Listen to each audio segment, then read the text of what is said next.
Chapter 1367. It seemed to be responding to Xiao Jing's words. The big screen immediately exploded with comments. It wasn't clear who used the big move first. The silver light fell. The tank from the Japanese shouldered the damage and spun his body, heading straight for Bojio. Bojio lifted her spear, avoiding the stun. The sorcerer from the Japanese followed, wanting to summon a freezing skill. But his speed wasn't faster than Bojio's. Just as he was about to raise his hand, Bojio swept her long spear horizontally, lifting him up. Right at this moment, Hoshino dashed over. With a suction and retraction of his machete, he fixed Bojio on the spot. With the sorcerer's attack, Bojio's HP was reduced to half. Bojio didn't panic. Instead, she held onto the mouse and dodged to the left, leaving some space. Yinhu, as a tank warrior, advanced. He had a stun skill, trapping the two Japanese players in the middle. Lin Feng followed up, his attacks landing on Hoshino's body. But at this moment, Hoshino moved in the opposite direction. He didn't chase after Bojio. Instead, he turned and trapped Lin Feng on the spot. Lin Feng was a long-range attacker and was most afraid of being attacked by an assassin at close range. Before he could say F***CK, Hoshino's machete was already on his body. Lin Feng moved his finger and used extreme flash to avoid the danger of being stuck to him. But even so, he was left with low HP. Without a long-range attacker, they wouldn't be able to win this team battle. Both the spectators and the players knew this. It seems like Supreme Alliance is going to fail this time. Zhao Sampang listened to the explanation, his expression solemn. If Lin Feng didn't go back, he would be killed instantly. If he went back, Yinhu wouldn't be able to be saved. Even if Coco was around, his finances were the lowest and the damage wouldn't be enough. Just as he was hesitating, a voice entered his ears. He heard a voice say, "Go." Lin Feng didn't hesitate, retreating back to the tower.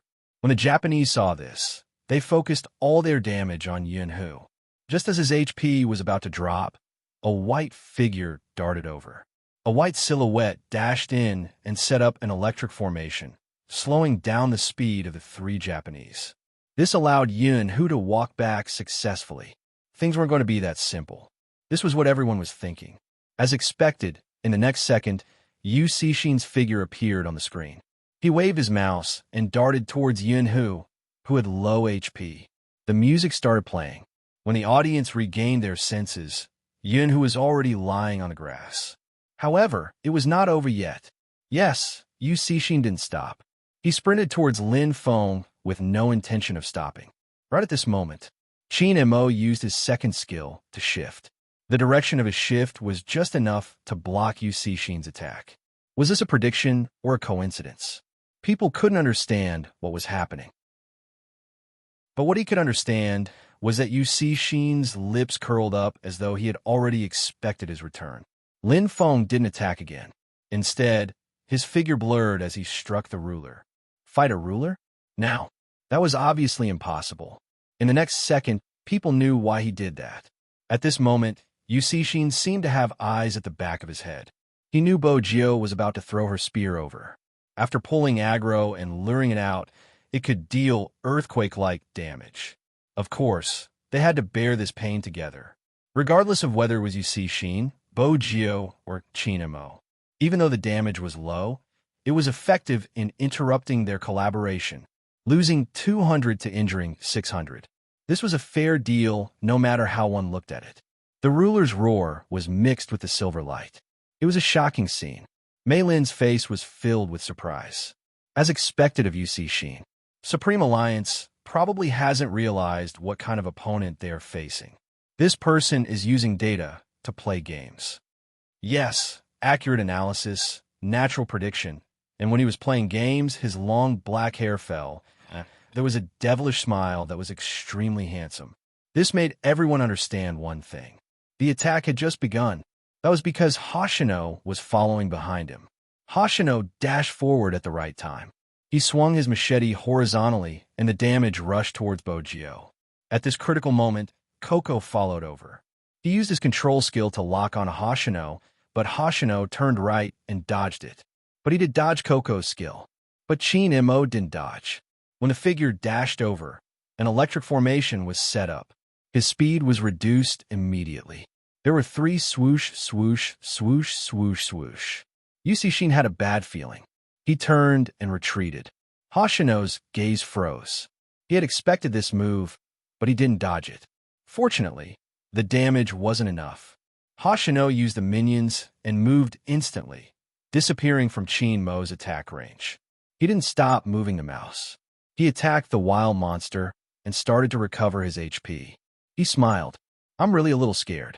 Are you that fierce? Yes, we are very fierce. Boju lifted her long spear. Just when everyone thought she would be hit by the attack, Hoshino suddenly moved. Unexpectedly, she lifted Yusi with her long spear. The sorcerer, who had been lying in ambush in the bushes and was prepared to use his freezing skill the moment she lifted him, missed. Of course, Yusi was almost at full HP. The damage wasn't fatal to him, but Boju wouldn't give up so easily. Yusi guessed it. He attacked the Beast King again and successfully shook Coco, who was behind him. Then he swept past Bojo and went close to Coco. Coco couldn't move at this moment. With his fragile skin, he lost half his HP in an instant. When he could move again, Yusi dealt damage to the ruler, successfully enraging him and causing him to be injured. Coco dodged to the right instinctively, but the next second, he knew he was in trouble. Hoshino had swept back. He had used his flash, so he could only be sucked back. Next, Yusi marked the damage. Even though Mo had already leaped back and set up an electric formation, Coco's HP was too low and he was taken away. This team battle seemed long, but in reality, it was just 10 seconds. Once again, the exciting music played in the game. Double kill. Double kill. The score suddenly became 2-4. The Japanese had a decisive lead. Bojo's hands paused. She didn't move forward. The audience looked at her movements and could understand. It was obvious that Supreme Alliance no longer had the upper hand in this team battle. If they went in to start another team battle, it would be a death sentence. Chapter 1368. This was the first true team battle since the start of the match. Supreme Alliance still lost. And that wasn't all. The eyes of the high-level players lit up when they saw this scene. Some of them touched their chins. This method seems familiar. One of Mo's best moves. The shoutcaster took the microphone at the right time, his tone filled with amazement. Another shoutcaster analyzed. I'm sure everyone remembers that he used this move back then. He roamed around the 3 of them, hitting the Beast King to recover his HP. He made use of the damage caused by the Beast King to calculate the dizziness caused by the Beast King's roar and successfully turn the tables in a 1v3 situation to kill the opponent. I always thought that only Almighty Qin could do such a move.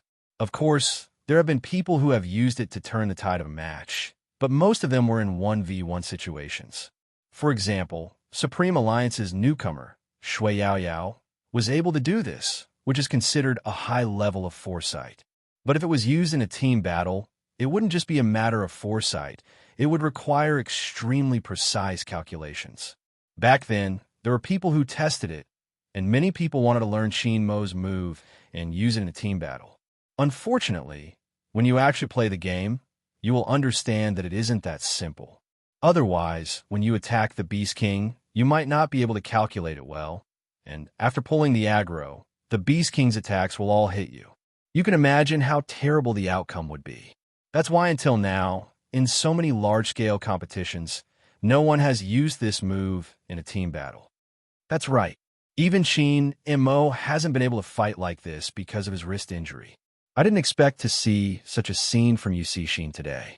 The shoutcaster's voice was filled with uncertainty, which means that Yusi is using this method to tell Mo that he can replicate his moves with 100% accuracy. If that's the case, things aren't looking good for Supreme Alliance. The shoutcaster's last sentence was clear. After all, Mo's move had been countered by the opponent. How were Supreme Alliance going to fight in the following matches? This was fatal for Supreme Alliance. The audience wasn't stupid. Even though they hadn't been able to see the movements clearly due to the fast speed, they didn't understand the theory behind it. But after the shoutcaster's explanation, They understood completely. The anxiety in their eyes revealed all their emotions. It wasn't just them. Even Feng Yi, who was standing in the resting area, tightened his grip on his phone. Shui Yaoyao's face was pale. She had specially practiced this kind of move, so she knew very well what kind of strength it took to replicate it. Zhao Sanpeng didn't waste any more words, his expression solemn.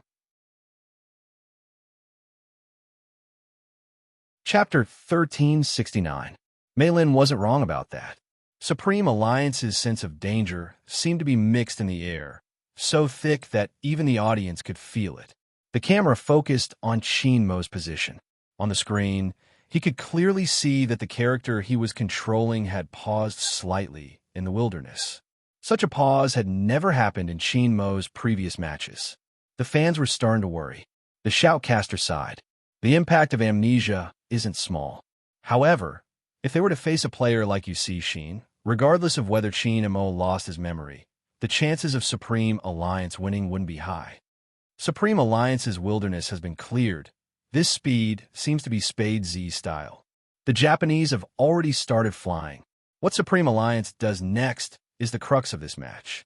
Honestly, this is the first time I'm commentating on such a competition. The actions of both teams are always unexpected. As a commentator, I'm just like the audience, anticipating an unexpected surprise from both teams. But Supreme Alliance is indeed in danger. Indeed, it isn't just because Qin Mo is suppressed. Coco has died 3 times. If he dies again, according to the rules of the team battle, he won't be able to compete anymore. Coco doesn't look too good right now. Indeed, Coco's playing style was much more restrained than at the start. The Japanese had the intention to destroy the tower, the 5 of them attacking the middle lane. Another Supreme Alliance defense tower was destroyed. That wasn't all. The news of the Tyrant King's death spread. The Japanese's finances had doubled. Hoshino held a machete in one hand, piercing through the wall. With the blue and red buff on him, his finances were the highest. This was undoubtedly one disaster after another for Supreme Alliance. It seems like the competition is ending. Mei Lin shook her head. At the start, I thought Supreme Alliance would have a different play style compared to the other teams. After all, there aren't many teams that can take points from a Japanese. Now, it seems like I was being too optimistic. Hoshino has completely risen, and Supreme Alliance won't have a chance to make comeback. But from this match, we can see that Supreme Alliance has 2 good players. For example, Supreme Alliance's double players are good, and they are much stronger than their team players. Just as she spoke, another defense tower was destroyed. This time, it was the tower at the bottom lane. Anyone who has played Hero would know. Sometimes, once the situation got out of hand, it would be a complete collapse, and no one would be able to take care of it. It was dangerous to even leave the defense tower, because if they were not careful, they would be instantly killed by the opponent. However, if they just stayed at the bottom of the tower, they would lose all opportunities, including turning the tables, even if he was unwilling to admit it. Supreme Alliance was beaten to the point where they couldn't retaliate. This scene had also happened last year. However, Xiaonan's luck wasn't as good as Supreme Alliance. The moment they entered the Asian Cup, they met the Japanese.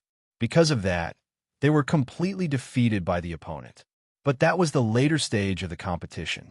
If Supreme Alliance couldn't even last until the later stage, did that mean that they were not qualified to participate in the Asian Cup? Just as this thought flashed through the audience's mind. Chapter 1370. Suddenly, someone stood up in the audience. His figure and aura were too outstanding. In an instant, he attracted a lot of attention. Almighty Xiao.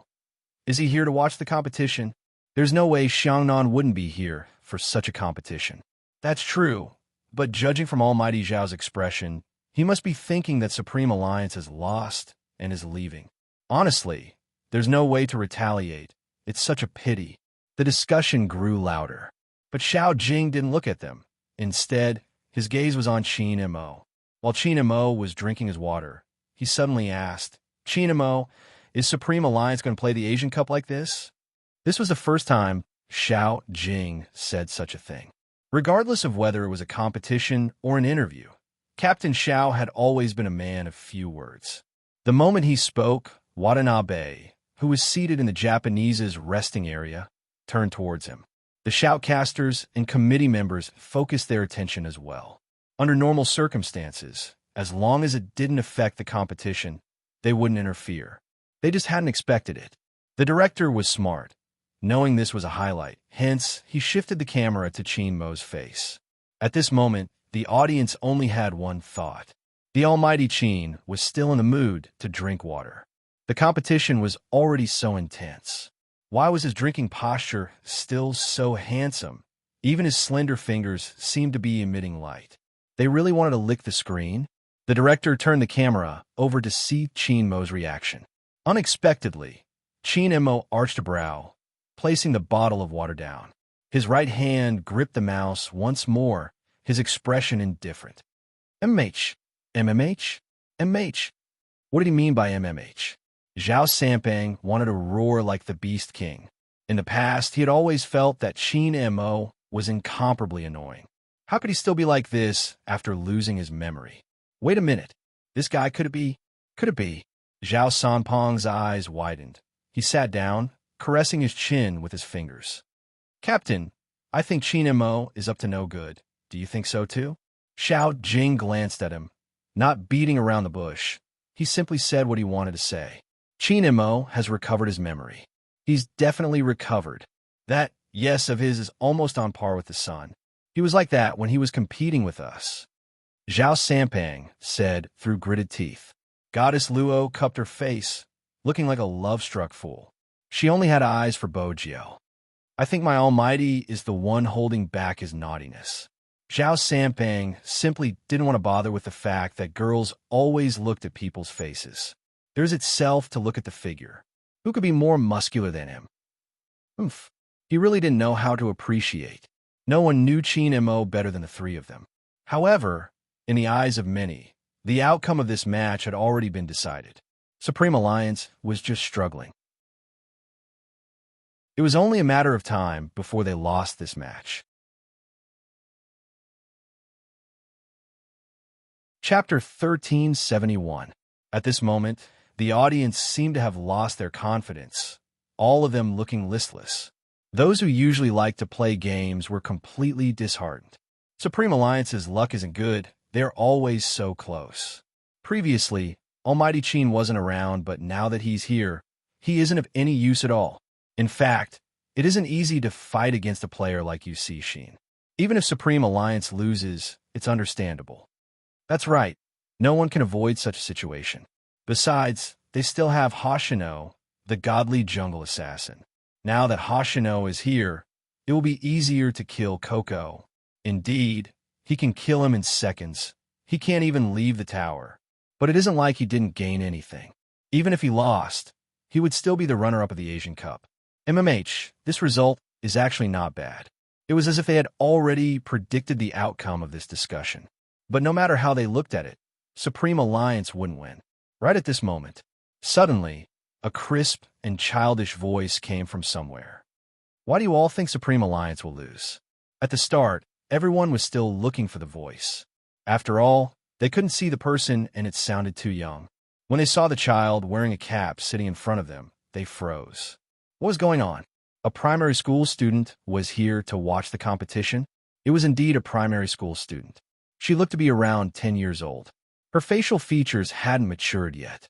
Her eyes were bright, big and round, but there wasn't any emotion on her face. It was impossible to tell if she was a boy or a girl. What was most surprising was that there was a kid sitting next to the child who looked exactly like the child. F***CK, twins? M.O. Bay, I'm begging you don't speak. If Mom and Dad find out that I brought you to such a place, they won't give me any pocket money next time. Do you know how important pocket money is at my age?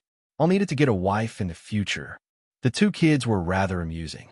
At such a young age, they were already thinking about getting a wife. Unfortunately, as the elder brother, he couldn't control the other one. Haven't you noticed something? The child in the baseball cap glanced up. She wasn't old, but she had a maturity that didn't belong to her age. Almighty Z has disappeared from the Japanese's view for too long. Do you know what this means to an ace assassin? Everyone's interest was piqued. They felt that this child was indeed interesting and thought that he was teasing them. What does it mean? Master. The child's lips curved upwards. He looked rather handsome. Almighty Z's wilderness isn't for nothing. Hearing this, everyone laughed. How can you fight the Beast King at a time like this? The Japanese's economy is too high. If you go out alone, you'll definitely be killed. It's so dangerous. Before he could finish saying the word dangerous, a familiar dub came from the center of the arena. Along with the roar of a beast, it entered everyone's ears. The Master Buff has been eliminated by Spadesy. Everyone was taken aback. What followed was an uproar of excitement. Even Melinda didn't seem to expect this. She suddenly stopped broadcasting and looked at the big screen behind her. Spadesy killed him? It wasn't the Japanese who took it. Chapter 1372. Yes, how could this be? The players who were still discussing were all confused. They didn't know whether to look at the big screen or back at the child who made the prophecy. In short, their emotions were very complicated. Everyone who played this game knew that the killing of the Master Buff would allow the team to receive the help of the Flying Dragon. Whether it was to push the tower or create a team, there would be a relatively large advantage. The battle that was supposed to end like this actually had a decisive reversal. Mei Lin, who had just said that Supreme Alliance would never make a comeback, felt as though she had been slapped in the face. At this time, the foreign friend sighed with the audience and kept typing on the internet. Cool. That enthusiasm was really hard to resist. That's amazing. I didn't expect such a reversal. What do you know, this is the strategy that the Chinese speak of, bang bang da. Because the first part was all English, the last sentence that popped out was a typo, which amused the group of foreign students. The foreign students were all smiling kindly. Brother, the Chinese is not bad, but the correct way to say it is bang da da and moi da da. As Supreme Alliance fans, they definitely couldn't embarrass themselves at this time. In fact, Mei Lin really underestimated Supreme Alliance's influence. Some of the foreign students had been paying attention to Supreme Alliance because it was different from other teams. It might be easy to like a team, but no team would tell everyone that it didn't matter if the sky turned dark, it would always light up again. And no team would go so far as to trust each other and not abandon each other. So much so that they didn't hesitate to get involved in a case of copyright infringement. From them, you would understand a principle. Drinking ice for 10 years, it was difficult to cool one's hot blood. A man would die young. The international students took their time to translate some information about Supreme Alliance for their foreign friends and posted it online. Hey, brothers, this is the real Supreme Alliance. Everyone can take a look. Yes, this was the real Supreme Alliance. Just when everyone thought they were going to lose, they would always be able to reignite the fire and fight again. They would never resign themselves to fate. They were born to be human, and any struggle was worth it. Even if so many people were saying that they would lose, they would fight to the last moment. Now, whether it was overseas or in China, there would always be some people criticizing the Chinese for being bad here and there. Perhaps this situation really existed, but it wasn't completely. If you don't believe me, take a look at Supreme Alliance. The shoutcasters were excited. No wonder Qin Mo was able to do that. Qin Mo, wasn't it time to explain Spade Z's maneuvers? Melinda didn't understand and frowned. The shoutcaster's voice rang again. He has been circling the bottom lane in order to attract the Japanese's firepower. Hoshino must have reacted and wanted to head over to the Beast King's side. Chinamo set up an electric formation and flashed back. It wasn't a mistake, it was to buy time. When Zhao Sampang heard this, he slapped his forehead and muttered to himself, "Sinister, too sinister." He acted as though he was about to lose and was still drinking water. In reality, he had already thought of a plan.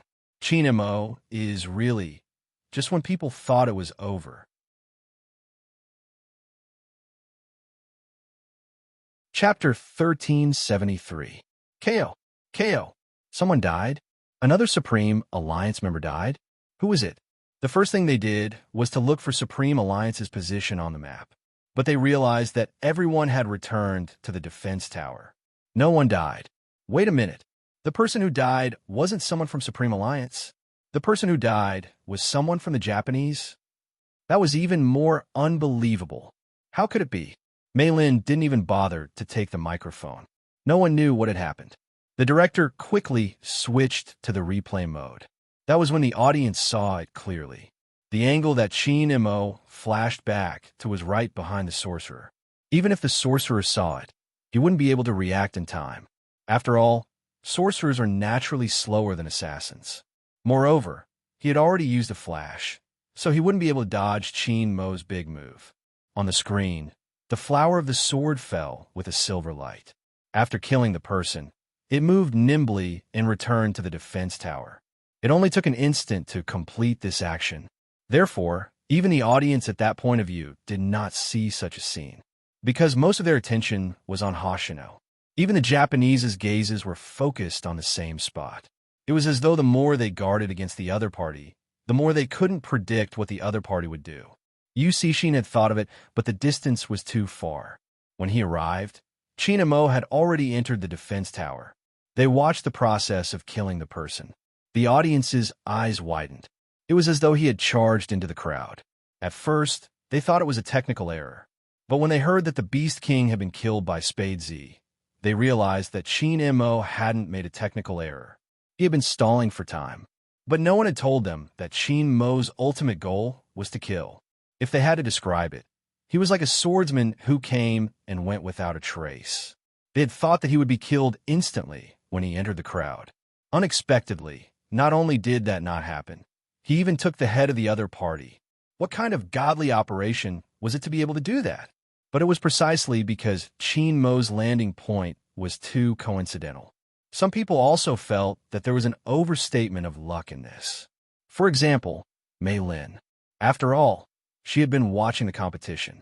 From her point of view, even though the captain of Supreme Alliance wasn't bad, he was still lacking compared to Hoshino or Yu Cixin. How could he kill the Japanese? Mei Lin was shocked before she picked up the microphone. Everyone saw what happened just now. I believe the Japanese won't give Supreme Alliance any more chances. After all, they have to avoid such coincidences. Coincidence? Luck? The foreigners were a little confused. However, it was indeed too much of a coincidence. Let's wait and see. However, whether it was Melinda or some of the audience who did not understand the situation, they had all overlooked one point. Qin Mo didn't just take away a head. Supreme Alliance's sorcerer died twice. With a sweep of his longsword, the Japanese sorcerer died twice. The score became 3-4. Yu Cixin paused for a moment and suddenly smiled. Hoshino, it seems like your method of making people jealous is working. Hoshino still looked gentle. Indeed, but I forgot something. When someone gets jealous, he seems to be harder to deal with. There is no need to specify who he was referring to. An hour had already passed since the start of the match. But in terms of the number of kills, there was only a difference of one head between the two teams. Even Coco, who was standing in the middle lane, seemed to be playing better. The Japanese tried to ambush him in the bushes twice, but they didn't manage to do so. The next match, it seemed to have entered a tug of war. The clear troops pushed the tower. Supreme Alliance had the Flying Dragon, which could make up for the lack of defense towers. It also broke the Japanese's momentum. They had no choice but to clear the troops first. After all, this was a tower-pushing game. The final victory was still based on the destruction of the city. Of course, the situation wouldn't continue like this. If a sorcerer was killed, it would be too easy to imprison the Japanese. When the Japanese killed again, it happened at the bottom lane. Lin Feng was still holding the sniper cannon and rolling to attack the tower. He was always on guard against someone sneaking up on him from behind. He didn't expect the other party to never think about stealing. The tank came over. Yu Cixin gave him a marking damage. Before Yun Hu could protect him, Hoshino appeared. The moment Hoshino appeared, his extremely sticky crescent scimitar, once it hit the body, it would be very difficult to escape. KO. Soon, the score on the screen changed from 3-4. It became 3-5. Yu Cixin didn't even intend to let Yun Hu go. He leaped over the tower with the tank. The sorcerer threw a freezing skill over and Hoshino's damage. Double kill. 3-6. Supreme Alliance was less than half of the enemy's number. They were behind again. It seemed as though killing the Beast King would only break the Japanese's momentum temporarily. But both Hoshino and Yu Cixin were monster-level players. Once they broke the rhythm of one wave, they would bring another wave out. It was easy to collapse against such people during a match. Most importantly, Yin, who had already died twice. On Supreme Alliance's side, everyone except for Bo Jio and Qin Mo was left with one life. That was the most dangerous part. Lin Qintao couldn't take it anymore. He clenched his fists tightly. Every Supreme Alliance member had the same expression. The camera paused on them for less than a second. The shoutcaster suddenly said, "In reality, this isn't the best formation for Supreme Alliance. Everyone should understand now that Supreme Alliance is lacking a team controller. If Rao Rong had been in the middle lane, the outcome might have been different. Be it in terms of experience or judgment, he would have been able to play a crucial role. But if he wasn't used during the double, Supreme Alliance might have lost, and there wouldn't have been a team battle. Hence, Supreme Alliance has no other choice. Given the current situation, they can only try their best to avoid a team battle. That's the only way." Supreme Alliance was once again in a deadlock. Mei Lin seemed to have expected this. Her expression was clear. "This is just as I expected. As long as the Japanese are careful, they won't be able to switch to the back row. As for the previous incident, it was just a small accident that didn't affect the overall situation." Supreme Alliance should have understood now. But the moment she had that thought, there was another commotion from the audience. Mei Lin's first reaction was to check the score. The score hadn't changed. The Tyrant King was also staying put. What was going on? Mei Lin wasn't the only one with this question. The foreigners who couldn't obtain first-hand information felt the same way. However, what was different was that they liked to see the Chinese team turn the impossible into possible. "Wait a minute," Qin Mo sent out an attack signal. "Is he really going to fight now? This isn't the right time for a team battle. I understand, Almighty Qin. If he doesn't stop the Japanese now, they won't be able to turn the tables.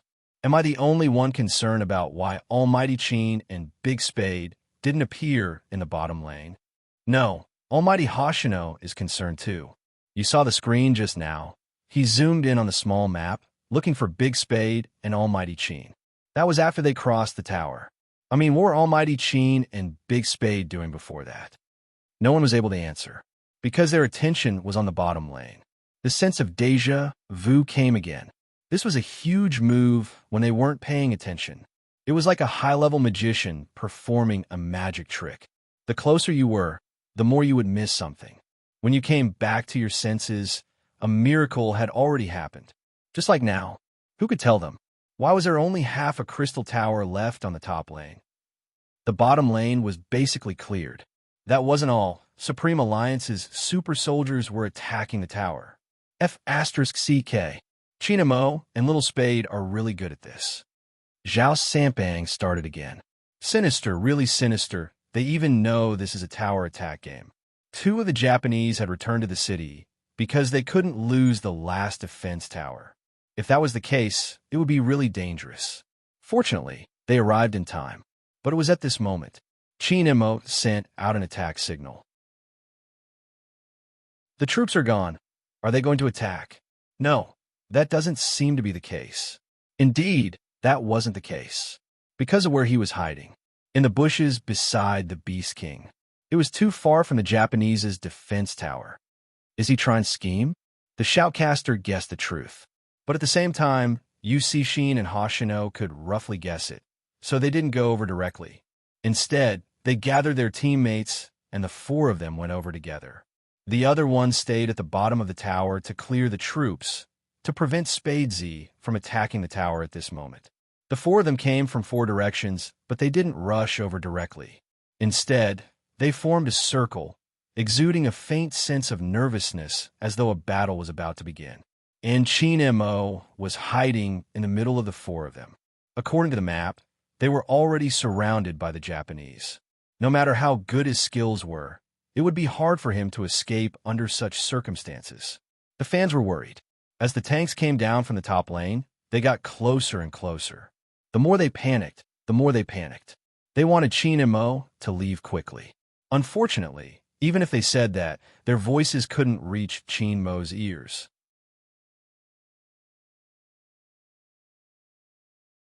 Chapter 1374. With that, she shook her head. But at this moment, no one cared about what she said. This was because the Japanese tank player had obviously moved his mouse a little, and the movement of his footsteps had also increased. He's coming. When everyone heard that, their hearts involuntarily tightened. On the screen, the Japanese's tank started attacking. He spun his body and jumped towards Qin Mo. The sorcerer from the Japanese used his freezing skill at the same time. It was to control Qin Mo so that he couldn't retaliate at all. But no one expected this. Just as the tank was about to spin over, Qin Mo moved and raised his sword. The damage didn't hit the Japanese's tank. What a pity. The shoutcaster was excited when he saw this. But Qin Mo's positioning is really beautiful. He wasn't trapped by the sorcerer from the Japanese, so he still has a chance of survival. It would be perfect if the attack just now had hit the tank. That way, he would have a higher chance of escaping. From a professional point of view, it was indeed as the shoutcaster had said. But there was one thing. Qin Mo had never thought of escaping. Yu Cixin seemed to have realized this too. The retreat signal hadn't been pressed. The sword light flashed across the screen. The king of the jungle was infuriated. Supreme Alliance's tank and sorcerer were all knocked unconscious in midair by this roar. In that instant, the shoutcaster's eyes widened. He couldn't control his guesses anymore. Was Qin Mo's target from the start not the Japanese's tank, but the king? The attack was just a matter of seconds. After hitting the king, it wouldn't just cause damage to the Japanese. Similarly, it would also cause damage to Qin Mo. As an assassin, he had to make use of this opportunity to jump in and kill him instantly. But just as Hoshino was about to move, suddenly, a long spear came over. It seemed to be able to bring out a sharp wind. It was Spade Z. Hoshino dodged instinctively. He dodged the attack. Although the spear did not cause any actual harm to him, it did not cause him any actual harm. But it was obvious that he had lost the best opportunity to attack Qin Mo. So this attack wasn't 1v4, but 2v4? But even so, they had no chance of winning, right? It was obvious that Hoshino wasn't easy to deal with. Bojo could stop him, but she couldn't stop Yu Cixin at the same time. As long as Yu Cixin jumped in, Qin Mo would definitely die. From the looks of it, Qin Mo seemed to be trapped in a corner. But just as Yu Cixin was about to move, a fan suddenly flew out from the bushes. That was Coco's skill. Slow damage. Why was Coco here? When did he come? Also, that skill was too accurate. I've always wanted to say, aren't you guys underestimating Supreme Alliance? Coco waved his mouse. The moment he released his skill, it obviously delayed Yu Cixin's movements. In other words, in less than a second, when Yu Cixin returned to the battlefield. The Japanese's tank suddenly realized that Qin Mo had disappeared. The first skill was wall jump. In this way, all of the damage dealt by the Japanese landed on the ruler. After the aggro was full, the monster ruler raised his claws again and slammed down heavily, accompanied by a roar. Other than Qin Mo, who had moved away, everyone's HP was reduced. The Japanese archer guarding the top lane saw this and wanted to come over to support after clearing the troops. But at this moment, Qin Mo, who was standing in the bushes, rushed over. He wasn't heading towards the ruler. Instead, it was the long-range archer from the Japanese who rushed over to support. When the long sword swept past, it was not that the Japanese archer did not execute a perfect movement. The damage was off the charts, directly reducing half of Qin Mo's HP. But when he saw the electric formation and wanted to flash away, it was too late. Because before he could press the mouse, the sound of a sword rang in his ears. 3 swoosh, swoosh, swoosh, swoosh. His HP was reduced to a critical level. The silver light fell, not giving him any chance at all. Qin Mo swept his long sword and took the last drop of his HP. KO. The Japanese's tank rushed over to support. After all, they guessed that Qin Mo should be out of HP. But this guess was wrong, because before the Japanese's tank could make a move, Chin Mo disappeared in front of him again. A teleportation skill. Don't always think of using this move to win us. The Japanese's sorcerer raised his hand and used a freezing skill, throwing it into the bushes where Chin Mo had flashed back. Everyone watched as Chin Mo was about to be attacked. They saw Chin Mo's hand holding the mouse suddenly move in a snake shape. The speed was so fast that everyone was stunned and sighed in disbelief. He could even dodge like this. That was amazing. Some old fans watched this scene and asked the people beside them, "Don't you feel that this Almighty Chin looks strangely familiar?" Almighty Chin is Almighty Chin. What's there to be familiar about? What I mean is I haven't seen him play like this in a long time. Ever since he started as a team control, he has always been very stable. Of course, I don't mean that he isn't stable today, but, sigh, let me think about how to describe it. All right, 3 years ago, when he first debuted, he played like this. It was as though he was fearless against anyone, no matter how many people there were. As long as the sword in his hand was still there, he could create an unimaginable miracle. It seemed to be responding to this thought. Everyone could clearly see it on the screen. Chin Mo turned and swept towards the Japanese's sorcerer like a gust of wind. The Japanese's tank wouldn't be able to provide support in time. The Japanese's sorcerer gritted his teeth, throwing out skills as he retreated. Hoshino wanted to go over, but Bo Gio stopped him. Fortunately, Chin Mo didn't have a big move. That was the only thought in the Japanese's sorcerer's mind. But in the next second, he realized he was wrong. He couldn't retreat because Chin Mo had hit the Beast King through the wall again. The moment he was sent flying, the Japanese's sorcerer heard the sound of the sword. Hurting the Beast King wasn't just to send him flying. There was another reason. That was the big move. Chin Mo was refreshing his big move. No, that wasn't right. He's also sucking blood. The shoutcasters widened their eyes. They had never seen such an operation before. Chin Mo casually swung his sword 3 times, but before the silver light behind him dissipated, he was already close to the sorcerer again. Such precise timing. The Japanese's sorcerer had fallen from midair and hadn't had the time to press his skill. The sword light was like silver, all hitting his body. The sound of the critical hit sounded again. Double kill, double kill, double kill. Under such circumstances, he could still kill twice. From the interview video, the foreigners could clearly see the Chinese reporter, Mei Lin. At this moment, her hand that was holding the microphone froze. Even the corners of her mouth were stiff. The words that were on the tip of his tongue could no longer be uttered. Indeed, she couldn't say it. After all the drafts she had prepared were about how to praise the Japanese. Chin Mo's outstanding performance was already beyond her imagination. Besides, it wasn't as simple as a double kill. Including this time, the enemy's sorcerer had already died 3 times. This meant one thing. The Japanese would be missing one person. But if the Japanese were such a sitting duck team, they wouldn't be called the Japanese. Very quickly, Yu Cixin returned the favor. With a wave of his mouse, he took Coco's head. This way, the situation was balanced again. The Japanese's sorcerer couldn't fight again. Similarly, Coco couldn't fight again.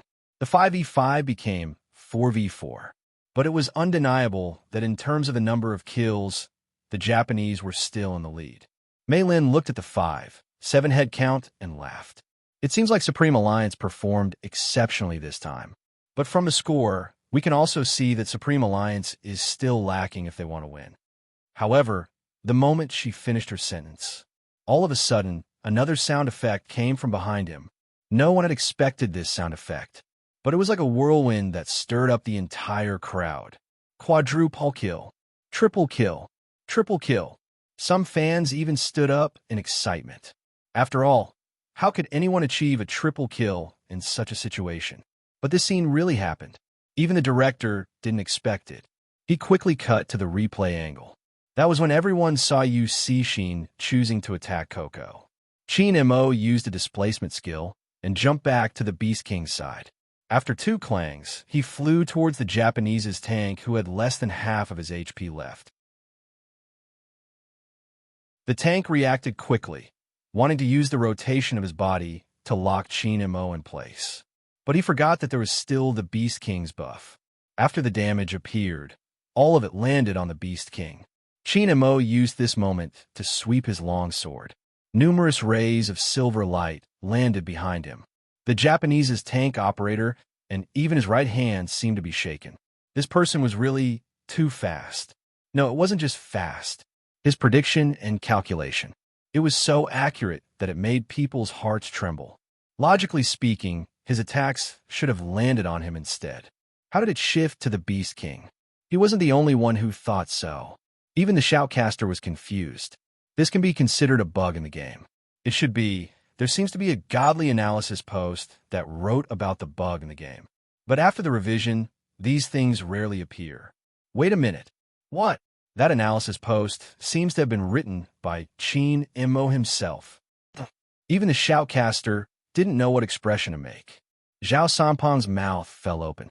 After a moment of hesitation, he turned to Xiao Jing, who was sitting beside him. Captain, do you think Qin Mo would make use of small bug in the game? Xiao Jing didn't say a word. He just reached out and pushed his spectacles up his face. He looked as though he had silently agreed. F***CK. F***CK, he is too shameless.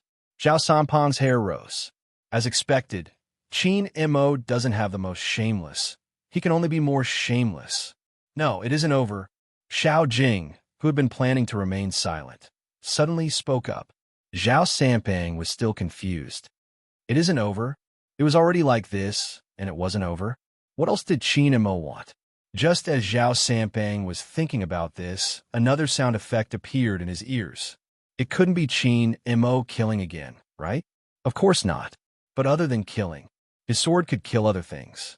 The familiar dubbing and three-dimensional sound effects reverberated throughout the entire arena. A row of golden words appeared on a black background. It appeared on the big screen, right in the middle. The Beast King has been killed by Qin Mo whoosh. This time, it wasn't just a portion of the fans. Even Zhao Sanpang stood up from his seat. F***CK. How'd he do it? At this moment, Goddess Luo held the side of her face and suddenly laughed. You shouldn't be surprised. Wasn't he like this in the past? At least he wasn't perverted enough to kill the Beast King. Zhao Sanpang was especially concerned about this point. Xiao Jing spoke again, his voice calm. There's nothing to be surprised about. That was his first year playing this game, and now he has been playing for 3 years. In other words, Yu Cixin's previous moves were just his moves from 3 years ago. Qin Mo probably wants to tell everyone this. Is that why he's using such a method to return the favor? Zhao Sanpang widened his eyes for a moment before saying, this is indeed in line with his petty character. F***CK. Doesn't that mean he's even stronger now? Xiao Jing lowered his head and looked at his hand. It's a pity. Goddess Luo glanced sideways. There will always be a chance to fight with him at his peak. Yes, many people said that Qin Mo was at his peak 3 years ago. Some even said that he was old and shouldn't hold on to the title of most valuable player. But the reality was 3 years of accumulation, apart from the helplessly failed time after time. More importantly, the famous sword that had been hidden for 3 years. One day, when it's shown again, it would definitely amaze the past. Mei Lin was expressionless now. Half of her face seemed to have been slapped red. What she said previously was really like a slap to her own face. The shoutcasters were a little confused. After killing 3 people, he was still able to get the Beast King's buff? How perverted was Qin Mo? That isn't something an ordinary person can do, right? Nonsense. You could try snatching the Beast King with a bunch of people. You might not even be able to do it, let alone using such a method. Brother One, we're still commentating. All right. What I mean is, to be able to do this, one must first have accurate judgment. Of course, hand speed is also important. The most important thing is the calculation between the moves. Who knows how Qin Mo did it? Brother One. I misspoke again. Let me retranslate. Qin Mo's fighting style is making my eyes dizzy. I need to wake up. Don't wake up. Hoshino seems to have gotten rid of Spadesy. His target is Qin Mo. After fighting the Beast King, even with his lifesteal equipment, Qin Mo's HP was low. Now, Hoshino was here.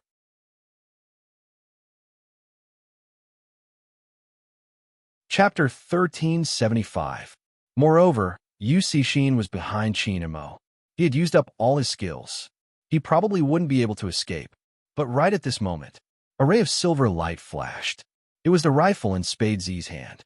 The weapons clashed, and sparks fell.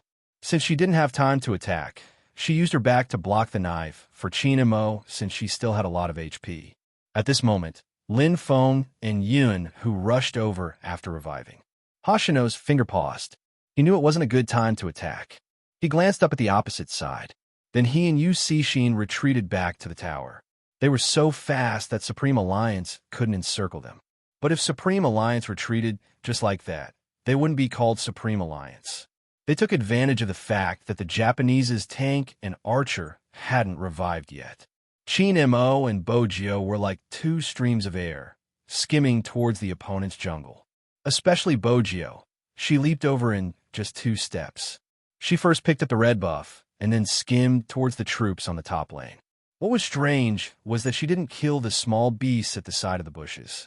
This doesn't seem like Spade Z's vision. What's going on? Some people couldn't understand. The shoutcaster guessed. Spade Z must have left the small beast for Qin and Mo. Firstly, it would allow Almighty Qin to recover quickly. Secondly, it would make it easier for Qin and Mo to use his big move. Have they never thought of returning to the city to recover? Once he said that, Melinda realized something.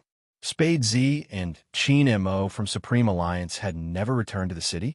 At this moment, she didn't dare to make any further analysis. The foreigners were adorable. They had come with hope at the start, but now, they wanted to see Supreme Alliance's screen even more.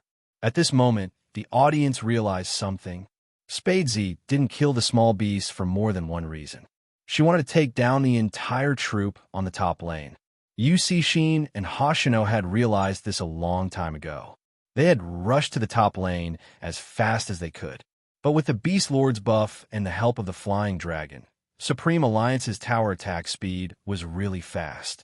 Even with Yu Cixin and Hoshino, the defense tower on the top lane of the Japanese was left with less than a third of its HP. At the same time, the middle, the bottom, and the other 2 paths were all taken down. Especially the middle lane, it was like a map. First, it was Yun Hu and Lin Feng. Then, the 2 of them gathered together from the 2 jungles. They led the Flying Dragon to the last defense tower outside the city gates. However, there was one thing worth noting. The Japanese archers and tanks had been revived. Yu Cixin and Hoshino were there too. The Flying Dragons that Supreme Alliance brought along were all gone. Their speed was so fast that people could not help but admire the Japanese. Even at this stage, they could still pull the match back to a draw. No, that's not right.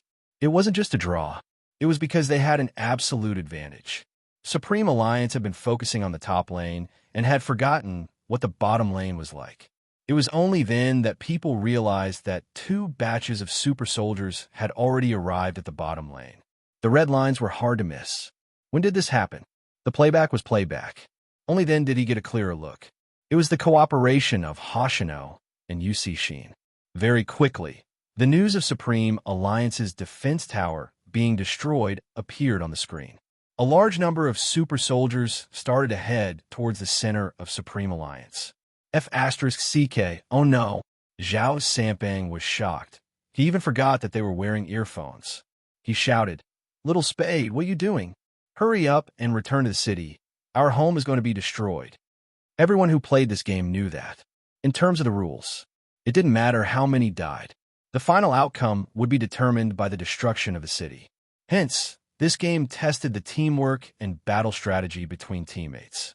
Any carelessness, and the tables would be turned. Mei Lin found another excuse. Supreme Alliance is too careless. Sometimes Hoshino and Yu Cixin would purposely create an illusion to make the other teams lower their guard. It seems like the outcome of this match is set. Lin Feng is returning to the city. A voice came from the audience. But in the next second, his return to the city was interrupted because Hoshino had rushed over and his scimitar was right next to him. Lin Feng moved nimbly, avoiding his attack. At the same time, Yin Hu darted over, using the stun skill to trap Hoshino on the spot. This is probably Supreme Alliance's first chance to kill Hoshino, the shoutcaster said. The shoutcaster added, but they can't make a move because once they do, there won't be enough time. Hoshino predicted this, which is why he rushed in. There are only two outcomes. Either he dies in the team battle, delaying Supreme Alliance's time, and Supreme Alliance's city will be destroyed, or he doesn't fight and his harassment will be effective. Supreme Alliance will have to send Qin Mo or Spade Z back. That will be their advantage because Supreme Alliance's city can't wait any longer. After he finished his sentence, there was indeed one less figure on the screen. It was Spade Z. She seemed to have pressed the button to return to the city the moment Hoshino rushed in. At this moment, she appeared in the middle of Supreme Alliance's city. The audience heaved a sigh of relief. That scared me to death. Any later, and the crystal would have been destroyed. Thank goodness. Some patted themselves with lingering fear. But even so, Supreme Alliance was in a disadvantageous position, because once Bojio left, the situation became 3 against 4. It was at this moment the Japanese's tank turned and started a team battle. Hoshino, who was about to retreat, suddenly changed his route and once again headed towards Lin Feng's position. As a member of the audience, Zhao Sanpeng's expression changed. It wasn't just Zhao Sanpeng. Even the usually expressionless Xiao Jing frowned at this moment. The shoutcaster pointed out the pros and cons. This is bad. Supreme Alliance might be wiped out this time. Before he could finish his sentence, Yu Cixin's figure was like an enlightened sword, marking the damage. No matter how accurate Lin Feng's positioning was, he wouldn't be able to escape. But just like what Coco had said, they had underestimated Supreme Alliance. Just before Lin Feng died, he released the last attack, reducing the archer who was walking over to a sliver of HP. This allowed Qin Mo to set up an electric formation when he neared. It didn't just slow down everyone's movements, it also took a person's head. One for one, it had to be said that Lin Feng's positioning was beautiful. He circled the Japanese's archer. That person only realized that he had underestimated his enemy after he died. But this didn't stop the Japanese's attack. And there was one thing. The Japanese's archer had a chance to revive after he died. But Lin Feng was gone. Everyone was well aware of this. But compared to this, what they were more afraid of was the possibility of their team being wiped out. Because everyone knew that compared to the Japanese's archer, Yu Cixin and Hoshino were more difficult to deal with. Qin Mo wasn't easy to catch. They landed all the damage on Yunhu. Yunhu didn't escape because he knew that the more he tried to escape, the more likely it was that he wouldn't be able to get anything. Since he couldn't escape, he would drag someone along. With that thought, he jumped to the big move. Out of everyone's expectations, he landed a wave of damage on the opponent's tank. Then he leaned forward and hooked Yu Cixin and Hoshino to his side. He had a stun effect around him. That was also in that instant. Qin Mo used a skill to teleport back to the center of the battlefield. His long sword aimed at the tank who had less than a third of HP. KO? 2 Ks and O's sounded at the same time. Both Yunhu and the opponent's tank wouldn't be able to continue the competition, which meant that in the entire arena, there were only 5 people left. The Japanese had Yu Cixin, Hoshino, and the archer who was about to revive. Supreme Alliance only had Bojio and Qin Mo. Most importantly, after Qin Mo killed the Japanese's tank, Hoshino's machete had shaved off half of his HP.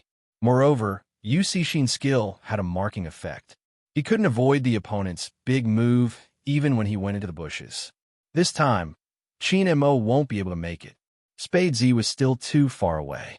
The minions had just been cleared. At this time, even if he jumped over the wall, he wouldn't be able to rush back. And Qin Mo, who had less than a third of his HP, had to face Yu Cixin and Hoshino. Shui Yaoyao didn't dare to watch for a moment. Her fingers trembled as she closed her eyes.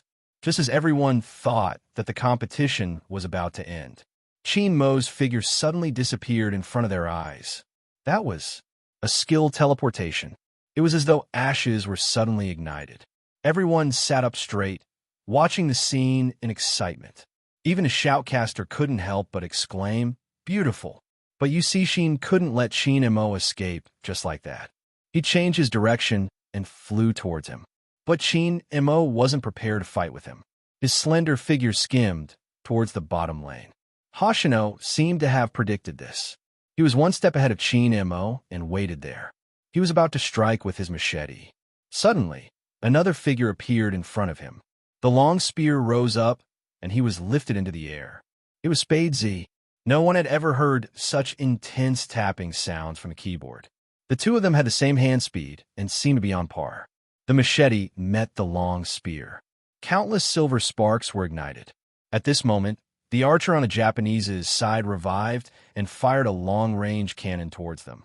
This cannon had a stun effect. Not only could it cause the enemy's HP to drop, it could also make them dizzy for a few seconds. Even Bo Jio couldn't avoid this move. Yu Cixin took the opportunity to use his big move to mark Spade Z's HP. 2 with low HP against 2 with half HP and the opponent's archer. Supreme Alliance was probably going to be wiped out. After all, Spade Z wasn't like Qin Mo, who still had the skill to teleport. At this stage, the ending seemed to have been predicted, but no one noticed.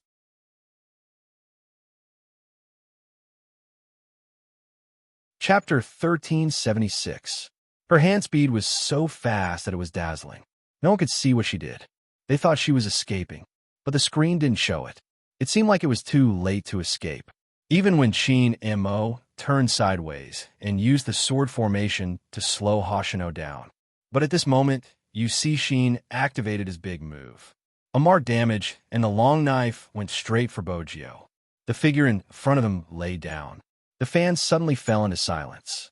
Even Shui Yaoyao's expression was blank. The current situation was already very clear. It was originally 3 against 2. If Bojio died, Qin Mo wouldn't be able to hold on. If Bojio died, Qin Mo wouldn't be able to hold on. Supreme Alliance was really going to lose. Even the shoutcaster felt regretful. He was about to take the microphone and make the final conclusion. Mei Lin said bluntly, "There's no need to continue fighting. Even Qin Mo can't escape." At this moment, everyone felt the same. But in the next second, the fans, who had their shoulders slumped, seemed to have been injected with adrenaline. They straightened their backs and stared at the screen. The figure that was lying down stood up again. Revival armor. Almighty Z used a revival armor just now. As expected of my big Spade, you're so handsome. Melinda was even more stunned. After all, a resurrection armor would require a change of equipment. When did Spade Z show off her skills? Mei Lin didn't have a thorough understanding of Supreme Alliance. Did she really think that Spade Z had been playing at the side ever since the competition started? She wasn't called the FC King of Zone C for nothing. Qin Mo seemed to have expected her revival. He didn't escape. Instead, he used a teleportation skill and flashed behind Yu Cixin. Wait a minute. Qin Mo's HP is low. What else is he trying to do? What else was he trying to do? Of course, he was going to fight. No one had expected such a move. Even Yu Cixin paused for a moment before turning around. But the moment he turned, Qin Mo used another teleportation skill. Qin Mo teleported again. After he disappeared from Yu Cixin's sight, he stood tall and straight. He held his long sword and stood in the bushes. Even his sleeves were fluttering from the wind from his sword. When people saw this scene, he really couldn't stand any longer, because this scene was too familiar. They were so familiar with each other that even now, when they saw that action, their eyes would turn red from excitement. Even Hoshino realized something and was about to hit the person in the bushes. He moved agilely and waved his long sword. As the sword formation fell, 3 silver blades fell, and even his whole body was covered in silver splendor. KO. Yu Cixin collapsed. Even Hoshino lost more than half of his HP. 3,000 knife cuts, blood reverse kill. This was Qin Mo. Hoshino didn't give him a chance to escape. The scimitar was about to cut off his last drop of blood. Right at this moment, Spade Z raised her spear. This time, it wasn't to help Qin Mo block the attack. Instead, it was a big move. Everyone could clearly see the youngster sitting in front of the computer, waving the mouse with her right hand, thrusting her spear horizontally. Just as the enemy's archer was about to stun her, she quickly retreated. Just when everyone thought it was over, The youngster jumped over the wall and closed in on Hoshino from another direction. The young man leaped over the wall and closed in on Hoshino from another direction. Before the screen of silver light could disperse, the spear in her hand had already struck Hoshino's body. Even the white dragon's roar was left on the ground. The scene was so cool that no one could look straight at it. Hoshino's finger paused, and then he smiled lightly. He had already predicted the outcome. Underestimated Yuzi, but I can't leave by myself. With that, he turned around and used his scimitar to lock Chin Mo in place. If it was him, he might not be able to bring Chin Mo away. But the Japanese still had long-range attacks. The stun cannon shot over again. There was a loud bang. KO. Two sound effects played at the same time. Chin Mo raised his eyebrows. The dead Hoshino took off his earphones with a smile. Chin Mo didn't take it off. His side profile was still handsome.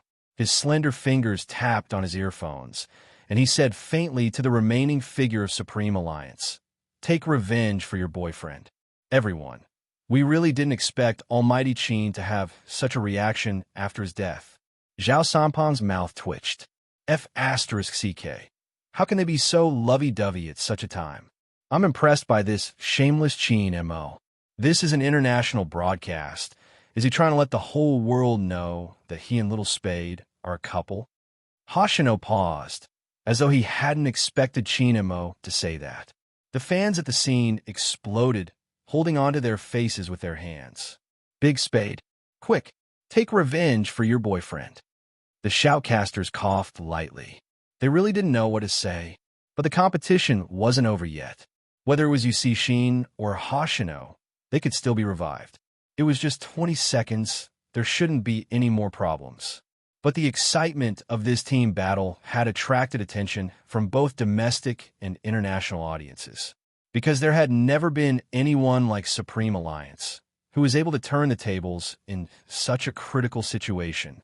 This was enough to prove the strength of Supreme Alliance. But how was this enough? Spade Z, who had always been known for her speed, would definitely take this chance to counterattack. The shoutcasters, who originally thought that the competition was over, watched as Spade Z used a blue buff to drain 1/3 of her HP. Then, she leaped over the wall and hid in the bushes. It was as if he was clearly telling everyone the truth. I'm going to take revenge for my boyfriend. MH, ambush and kill. The archer from the Japanese also realized that she was coming to kill him. Without any hesitation, he didn't even dare to stop, activating his sprinting skill to avoid the next attack. But the strange thing was, no one came close. Was Spade Z still waiting for an opportunity? Or was she waiting for a big move? There were all sorts of guesses, and they could almost imagine a big show. But what no one expected was that, once again, Spade Z didn't appear beside the Japanese's archer. She was on the top lane. There were 2 waves of troops on the top lane. With the shift of the camera, the audience realized that during the battle, the last defense tower of the Japanese's top lane was gone. Now, Spade Z was leading the 2 waves of troops directly towards the city center. The Japanese archer was confused, quickly pressing the button to return to the city. If there was a hidden message, it must be.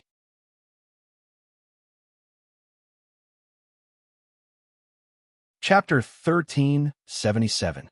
If the previous competition had been a competition of skills and judgment, then now it was a competition of time. The usually calm Japanese club manager couldn't help but stand up at this moment. Needless to say, all the fans who were watching this competition, hurry, hurry, hurry. That was the only thought in everyone's mind. The Japanese archer's return to the city sign was still turning. He couldn't wait to appear in front of the Crystal City. He's here. The shoutcaster got excited when he saw the archer arrive in time. Right at this moment, Spade Z brought the troops to the center of the city. But it was obvious that it would be difficult for her to push down the city. It was simple. It would be difficult for her to attack the city with less than half her HP. After all, she wasn't a tank or an archer. She wouldn't be able to withstand such heavy damage, and she wouldn't be able to carry out long-range attacks. Moreover, Yusishin would revive in 12 seconds. Hence, it was best for Spade Z to retreat and wait for Chin Mo to revive before fighting again. This was a thought that anyone would have. But that didn't include Bojio. Just as the Japanese were prepared for her to retreat, Bojio appeared.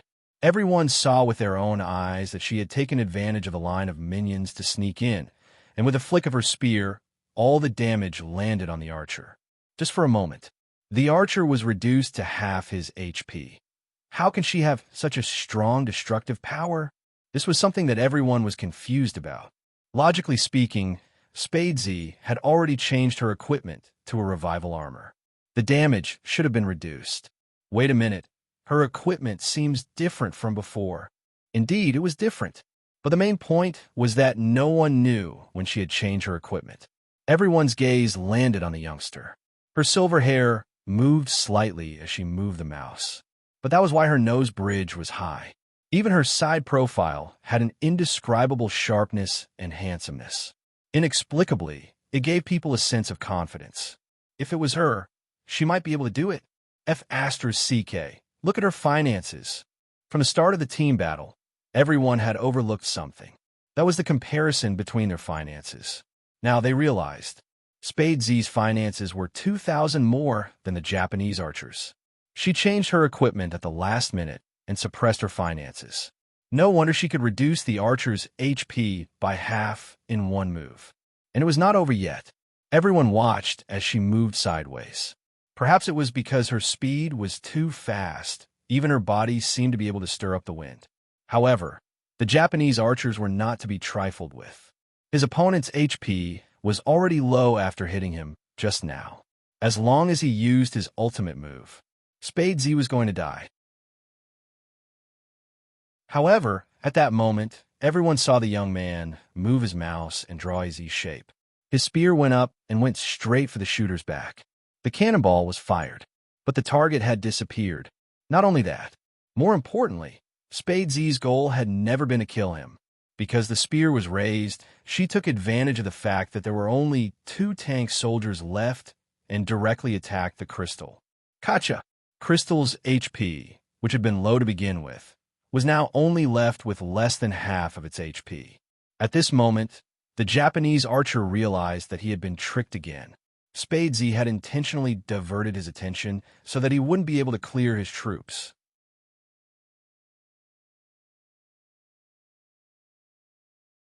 Chapter 1378. He wanted to clear the line of soldiers. However, to everyone's surprise, Spadesy didn't give him a chance. She lifted her spear again. The dragon roared, and only 2 words rang through the screen. KO. It was a different weapon, but she used the same tactic. Counterattack with low HP, 3,000 silver lights fell. Bojo didn't stop holding the mouse. 3 seconds. 2 seconds. 1 second. Just as everyone was wondering why she jumped in front of the Japanese spring. UC Sheen was revived. He dashed out. However, at this moment, Bojo used her spear to block. What is Spadesy doing? She will definitely die. Indeed, UC Sheen only used a big move to mark her. He would be able to kill Spadesy instantly. However, the moment his blade landed, a loud collapsing sound could be heard on the screen. Following the shattering of the crystal, each piece was like a piece of glass with a silver brilliance. Faintly, the chanting of the white dragon could be heard. Everything was still, including the movements of the hero that UC Sheen was controlling. In the game, Bojo was still stepping on the silvery white dragon shadow that fell from her spear. Just like a youngster, isolated. Swoosh! Countless 3D stereoscopic sound effects surrounded the surroundings. 2 words appear at the same time. Victory! In that second, the entire arena was silent. Their breaths seemed to be rushing through their chests. Their minds were still filled with the suppression of the line. They could even hear the sharpness that burst forth from the youngster's body, bringing with it a sharp light that swept through the army. Along the way, everyone's sadness and laughter stopped at this moment, until Bojo reached out to remove her earphones. Her lips were slightly curved. Deafening cheers rang through every corner of the bird's nest. WE1? Feng Shang was still in disbelief. Lin Feng was the first to stand up. He ran towards Bojo, who was still sitting on a chair. This time, even though he knew that his captain was beside him, he couldn't control his hands. Even Coco and the others lifted Bo Gio up into the air. Bright laughter came, accompanied by unforgettable emotions. Everyone's reactions were the most realistic. In addition to the applause, the fans covered their mouths and their eyes reddened from being moved. Only those who had traveled together with him would understand. It wasn't easy. It would be great if they could win. A fan whispered, "Sister Turtle, I want to cry." "Idiot, why are you crying? You should be smiling now." However, when she said this, the voice of the businesswoman was hoarse. "Can you understand? One day, we let the tears break the dam. It wasn't because she was sad. It was because he was touched. Because at this moment, everyone standing in front of the screen was witnessing their glory." Many people still remembered it.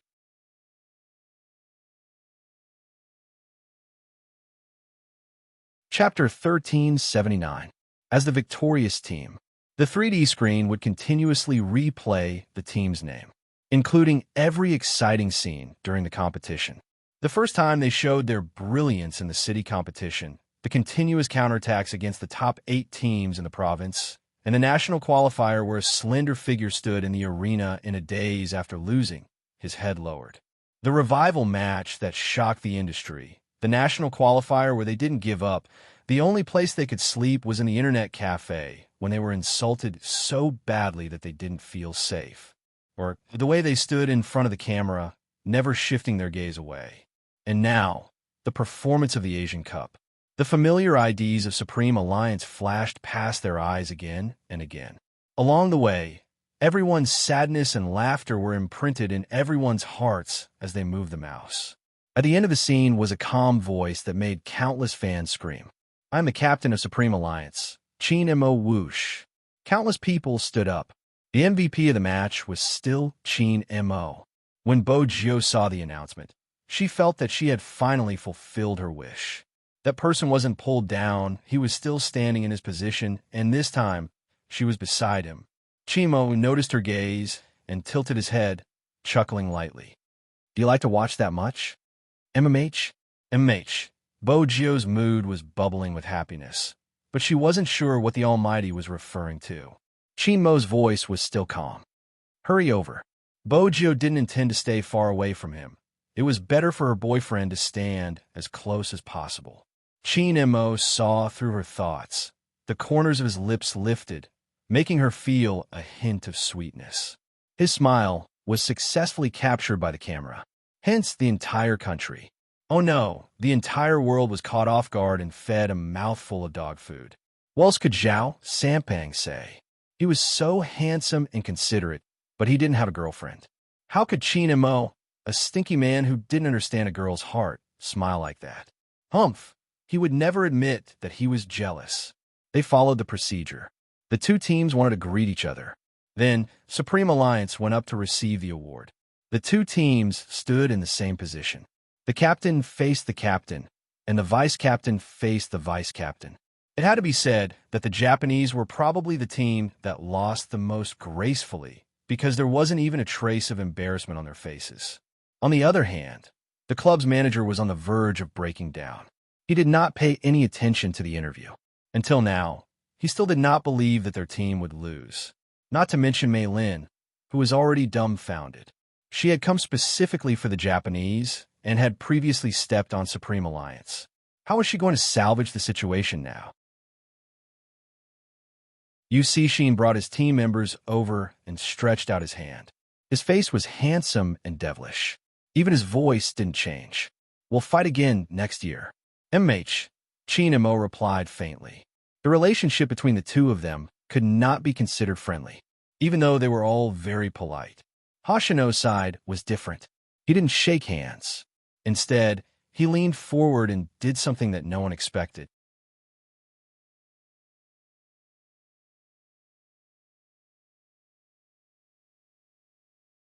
Watching the interaction between the two, the CP fans' hearts were about to explode.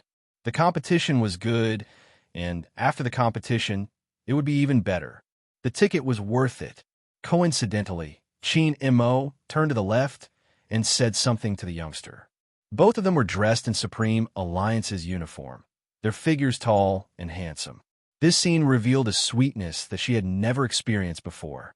Many fans couldn't help but take out their phones to take photos. They looked at it every day and felt sweet in their hearts.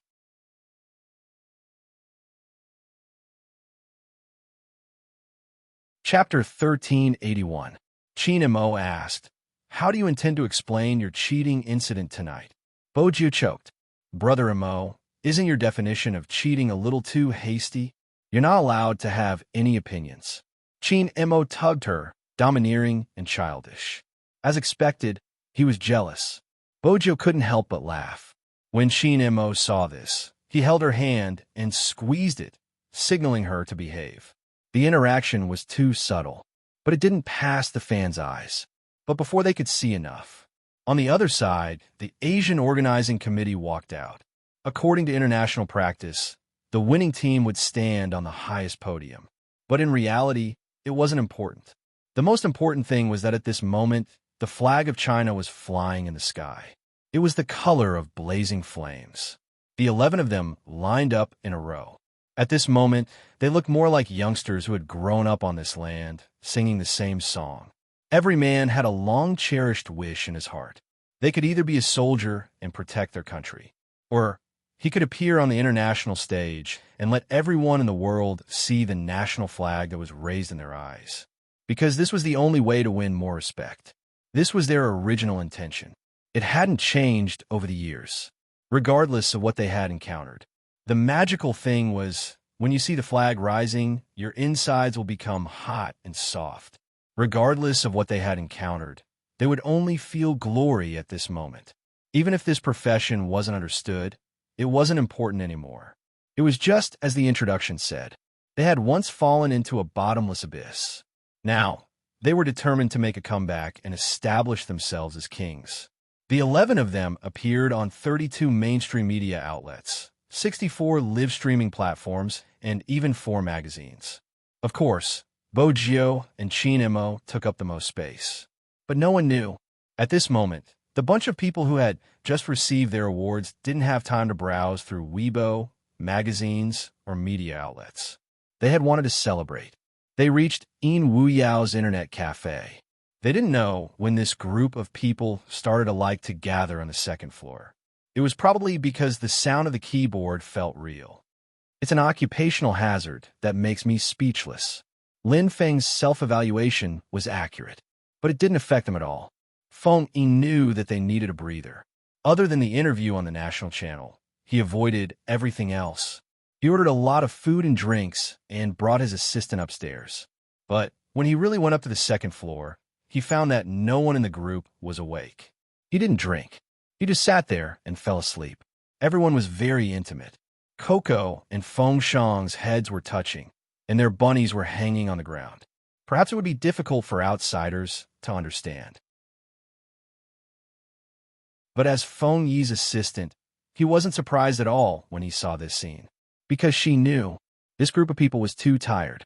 Any industry related to the internet was different from other ordinary industries.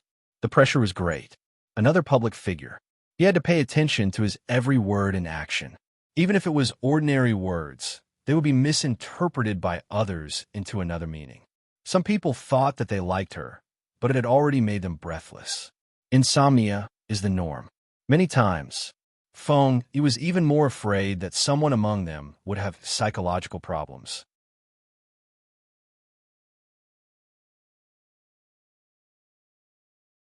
Chapter 1382. Feng Yi glanced at the few of them and lifted his chin towards the little assistant. The little assistant understood and immediately placed the things on the table. She raised her hand and adjusted the temperature of the air conditioner to the best. The weather in the north was especially cold at this time of the year. No one knew when it started snowing outside. Feng Yi glanced at the calendar hanging on the wall. He hadn't expected the new year to pass so quickly. Both Little Spade and Uncle Ian had been here for a long time. Since the competition was over, it was time to find something for them to do. At the very least, he had to be the face of Supreme Alliance so that he could lure the newcomers in. After all, he was a businessman. The corners of Feng Yi's mouth curled up. He was back to being the smiling fox manager Feng. The little assistant shivered at the side. She felt as though her days of working overtime were coming back. Even so, when they left, they closed the door carefully. But Chinamo had already woken up when the door was pushed open. He had been too lazy to get up since he was carrying someone in his arms. As for who he was carrying, there wasn't a need to elaborate, everyone knew. But very quickly, he kissed the person in his arms awake, his breath by her ear. His voice was calm. "Are you pretending to be asleep because you're worried I'll settle the score with you?" Bojo trembled from the kiss, opening her eyes. "Brother Mo, let's not talk about such an unfriendly topic when everyone is asleep." "Oh, tell me, what topic is friendly?" Chinamo smiled, reaching out to push her hair to the side. His long legs were wrapped around her long hair. They could lie down horizontally, but Chinamo was too tall, so he had to lean sideways. Bojo's arms were still around his waist. No one knew how comfortable it was to hug the Almighty to sleep. Hence, she had taken advantage of him when no one was paying attention. But now, it seemed like this position was disadvantageous to her. But long before she came, she had thought of a strategy. "For example, let's talk about the other reward you promised me." The two of them always seemed to fall in love in a different way than others. Chinamo glanced at the person who was raising her eyebrows at him. He reached out and pinched her face. "Keep your claws. If you want a reward, get it. Don't do anything bad." Bojo watched regretfully as he pulled her hand out of his uniform. The Almighty was always so prideful. As his girlfriend, she couldn't even touch his abs. Without any bad things to do, Bojo could only lie there lazily. She looked like a hedonistic young master raised by a family, but she was a little listless. "You look like you're not interested in the reward I'm giving you." Chinamo pinched the face again. Bojo replied seriously, "I don't show my emotions on my face." She was afraid of digging up her dark history. "Not bad. You are very calm," Chinamo said slowly. Bojo found the Almighty's attitude strange. After all, no matter how she looked at it, it didn't seem like he was going to give her a reward. Instead, it seemed like he was trying to trick her. Chinamo suddenly said, "Wait a minute." Bojo was confused. "What?" Chinamo stood up from the sofa, standing sideways. Just this alone made him look suave. "It's not here. It's in the pocket of my jacket." Bojo paused, her hair sticking up as she stood up. Her handsome face looked a little cute. Was it really a reward? It wasn't a dark history.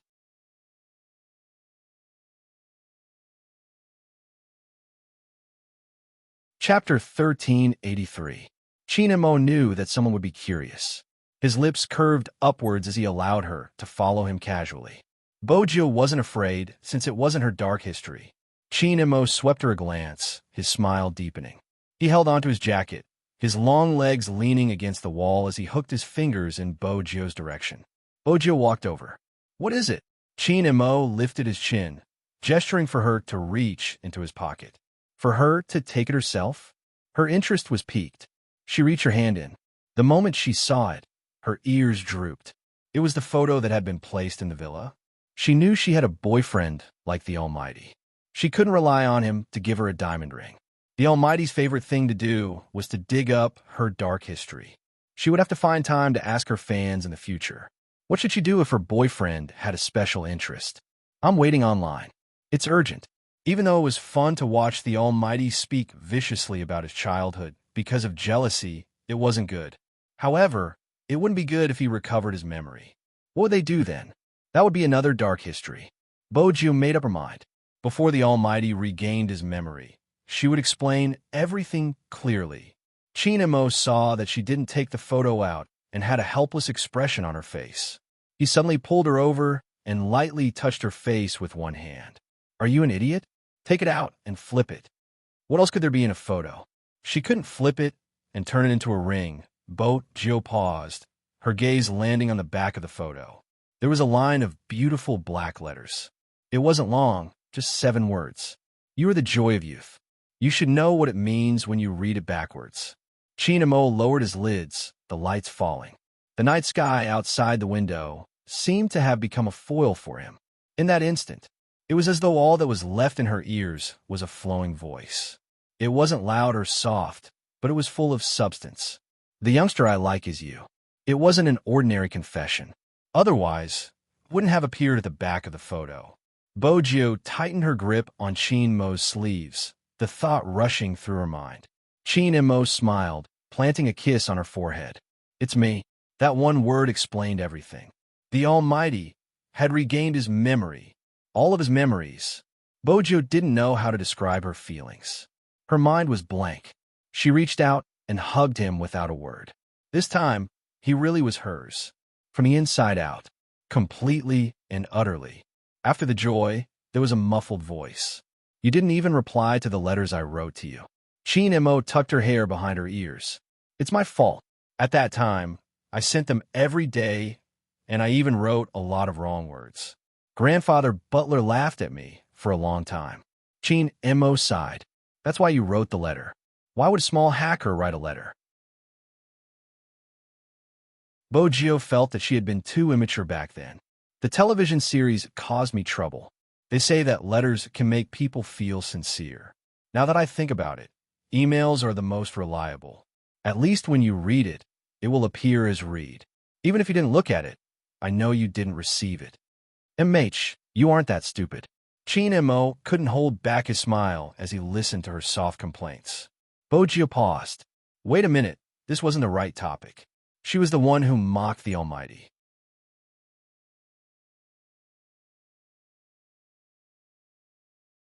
Chapter 1384. How did it feel to have such an intelligent and vicious boyfriend? Kiss him until he stopped talking. That was what Bojo did. She reached out and pressed on Chin Mo's back, her lips lifting slightly as she leaned forward. Chin Mo hadn't expected this kiss. It was obviously a sudden kiss. But very quickly, he regained control of the situation. He pushed her away, his forehead pressing against hers. I have something for you. There was more? Bojo arched a brow. Chin Mo threw something over. A dark red household register? Bojo didn't have the chance to speak. Just then, the voice beside her ear rang again. I didn't say that I was going to give you me. This is the real thing. Bojo glanced up. How did you take out your household register? It should be more complicated to be in the military. Is it that difficult to leave it to your mother-in-law? Chin Mo kissed her eyes casually. Bojo coughed uncomfortably, her ears turning slightly red. Why did the Almighty say mother-in-law so naturally? But with the Almighty's household register, she could really tie him down. MMH, a domineering CEO, would always take the household register of his sweetheart. From a certain point of view, it suited her. Of course, if the Almighty hadn't said anything else, the world would have been a better place. So, should we go home and have a good chat about your cheating during the competition? MMH? Bojo. She had indeed underestimated the Almighty's ability to hold a grudge. The result of the chat. It was after they returned home. He carried her onto the sofa and coaxed her to say many embarrassing things. She didn't last long under the intoxicating force. His heavy breathing and his handsome face, which was covered in a thin layer of sweat, made it hard for anyone to reject him, be it a man or a woman. Bojo wasn't sure when they had ended. She could only hear his pulse and heartbeat slowing down. Before the numbness in her body faded, he carried her again. The temperature in the room rose once more. She could hear the sound of water splashing on the floor. The mist, mixed with the sound, drifted over from her shapely lips. He was probably afraid someone would hear it. Bojo bit down on the sound instinctively. He chuckled lightly. Do you think the servants are still here? There's only us here. Bojo trembled. Slow down. But he didn't know that such a voice would make people even more uncontrollable. Chin Mo thought she would never know how beautiful she was, because her skin was too white and delicate. So every time, a thin layer of powder would appear on her body. Moreover, her face was always so hedonistic, with her hair sticking to the back of her ears. Especially when her clothes were wet, it would only make people want her even more suddenly. Hot kisses fell on his body like flower petals. Bojo closed her eyes, enduring the pain. Good girl. The man's voice was deep, and when he disappeared into the night, he seemed even more sexy and seductive. When it was close to dawn, She realized that his hand was under her pajamas again. Bojio said, tired. His kiss landed beside her ear. Be good. Apply the medicine. It's good for your body. Medicine? Bojio didn't have time to think about it. All he could feel was that person's gentle movements and the medicinal fragrance in his breath. Chinamo was indeed holding medicine, specially prepared by someone. Such a prescription was rare. He had to find an old Chinese doctor who used precious medicinal herbs gathered from the Qinghai Tibet line. It was indeed good for girls and could nourish their bodies. But it wasn't easy to get the medicine. The Chinese doctor had a strange temper. He couldn't get it even if he had money. Chinamo had specially asked for it after he had quarreled with a certain someone about the medicine. The old Chinese doctor had thought that this young master must have done something evil, which was why he wanted to use this medicine to treat his injuries. After a few times, the old Chinese doctor then realized that this person was too affectionate and was afraid that he would hurt his lover, which was why he wanted the medicine. According to him, my lover is a little small. At the start, the old Chinese doctor blew his beard. A little small, how small? The main point was that this young master wasn't that old. Chinamo chuckled lightly. She's an adult. She's going to university this year. That's good. The old Chinese doctor finally agreed to give him the medicine. But in the end, because Chinamo was too good at chess, he would always win a game against the old man. He really couldn't find an excuse. However, the old Chinese medicine doctor could tell that this man really cared about his little girlfriend. For successful people like them, many people said that money was important, but to them, time was the most important. But no matter how he tried to find an excuse to delay, Chinamo was patient and even personally checked every medicinal herb. This kind of cooking could only be done by a person who was in so much pain that it penetrated into their bones. The old Chinese doctor thought that if Chinamo brought his girlfriend over the next time, he would definitely tell the girl to cherish him. There weren't many good guys these days. Indeed, there weren't many. Because honestly speaking, there weren't many boyfriends who helped their girlfriends dress. Bojio stretched her back lazily, her hair messy. Her voice was low and hoarse, as if she had just woken up.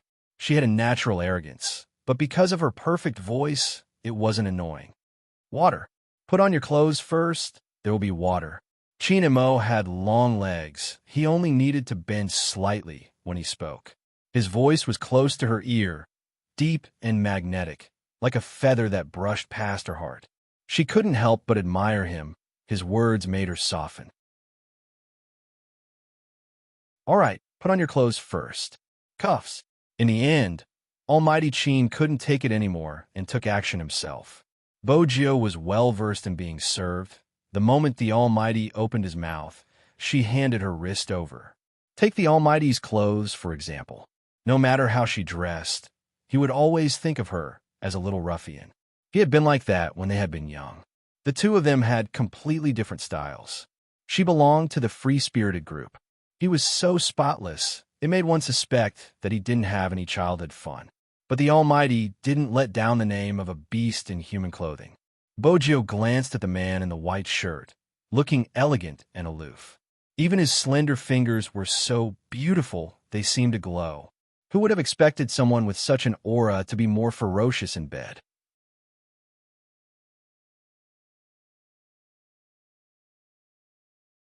Chapter 1385. That reminded her of the scene in the bathroom the night before, especially the words he had said to coax her. Bojio's ears flushed. She broke into a playboy smile and pressed her lips against his ear. She wanted to take it back. Unexpectedly, before she could move her lips, his breath settled. His eyes dimmed. How many times have I told you to stop teasing me? Bojio instinctively sensed danger and was about to retreat. However, he pressed her back onto the soft double bed in an instant. Even the clothes that he had just put on were ripped apart by him. She heard the sound of buttons falling to the floor. What followed was his aura gradually becoming heavier. But in the end, he didn't do anything to her. Bojio couldn't take it anymore. He buried his face in her neck, his voice so sexy it sent shivers down her spine.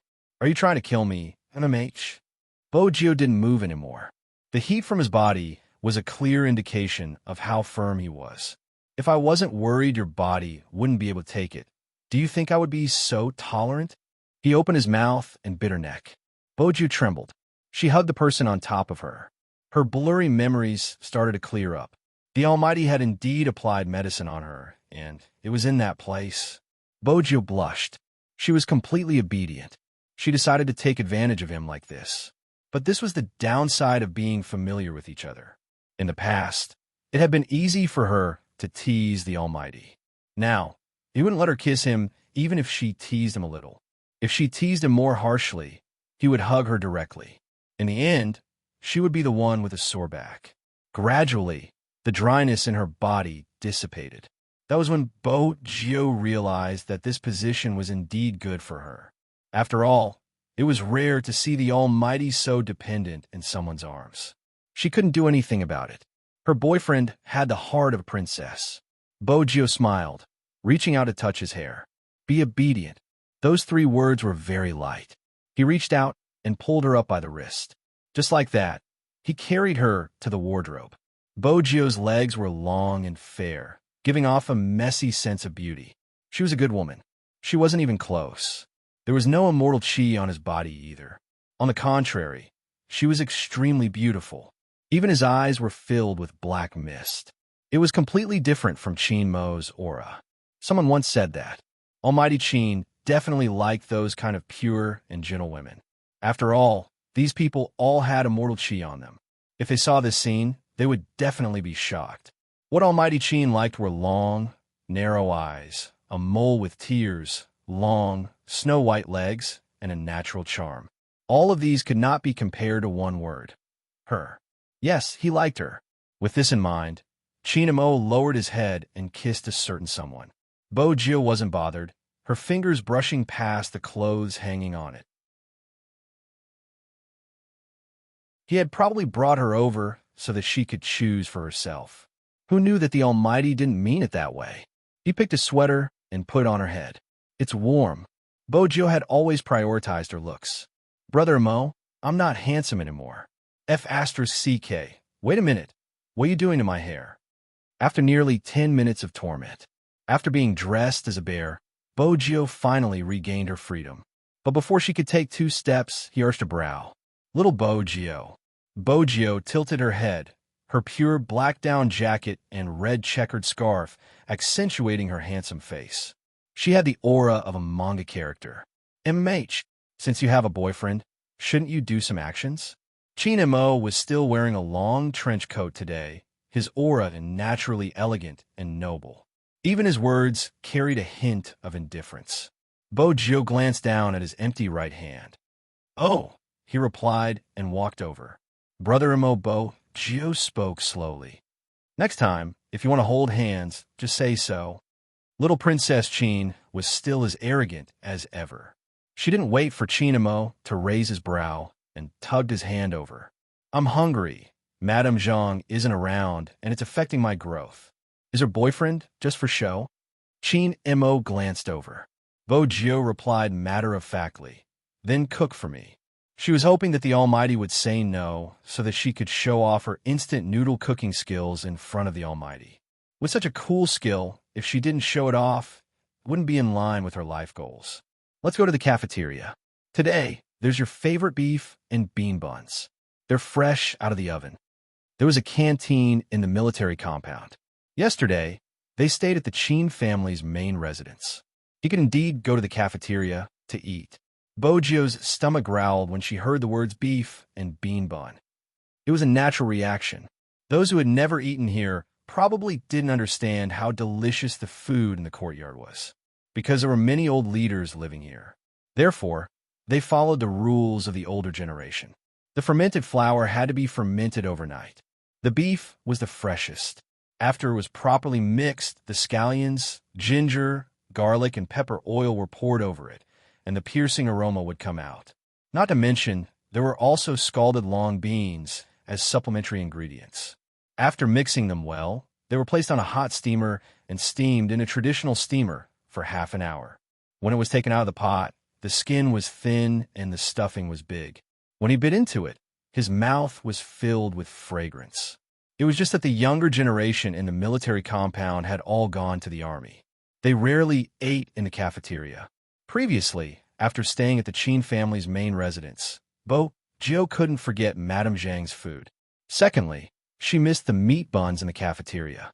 Now, she was finally back. With delicious food in front of her, Bo Jiu temporarily cast aside the thought of showing off her skills. She just wanted the Almighty to leave quickly. After all, if he was late, he might not be able to eat it. Bo Jiu didn't know that long before she woke up. Chinamo had called the chef at the cafeteria and asked him to make an extra basket of meat buns. As for why he was walking so slowly, of course, there was a reason. Very quickly, Bo Jiu felt that something was amiss. The old men who had seen her previously walked out with their adjutant. Their voices were loud and clear.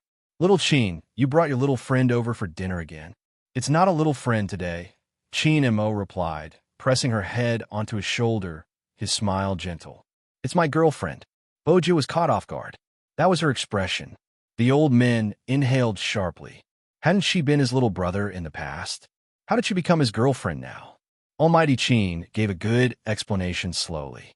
In the past, she was shy and didn't want to admit our relationship so quickly. Now that we're close, it should be fine after I tell the grandpas. This was the first time the old men had made a mistake. They started to crowd around Bo Jiu. "You're so mean. The little friend has become his girlfriend. No wonder your brother has to find a partner. Jiu, just say it. When are you going to let us attend the wedding? Listen to your boyfriend, understand? Little Qin might seem cold, but he treats people well. In the future, if little Qin insults me, you have to reprimand him. As a girlfriend, I have to control my boyfriend." That's right. The direction of the conversation was getting more and more out of hand. Qin arched a brow. This was probably the only time Almighty Qin hadn't expected this outcome. Bo Jiu was elated, holding onto her little princess Qin's hand, full of aggression. "Grandpas, don't worry. After the meal, when we get home, I'll control him. How can he insult others so easily? Qin insults, Qin tricks." She couldn't be blamed. The Almighty had a venomous tongue. That was why people loved and hated him so much. Along the way, Bo Jiu was smiling. Qin smirked, not saying a word, the corners of his lips lifting slightly. This idiot, didn't she realize what she had just said? Words like that would only be said after marriage, right? Perhaps this was what dating was like. Inexplicably, it would feel sweet, including when she was eating. It was the same. Bo Jiu had always been a fast eater. Even though her posture was elegant, she couldn't slow down.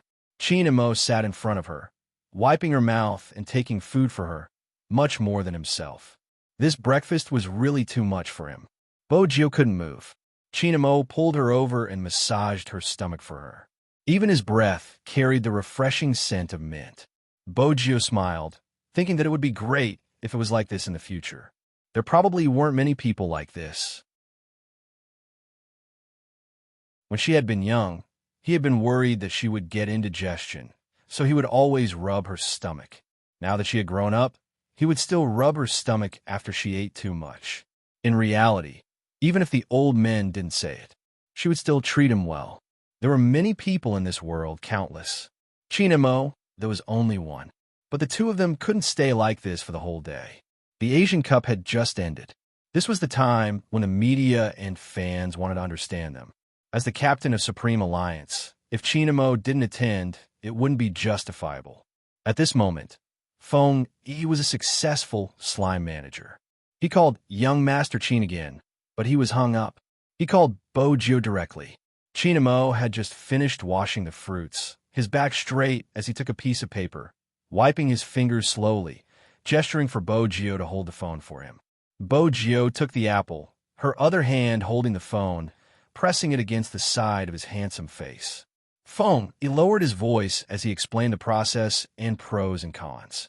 In the end, he concluded, "You have to participate in this interview.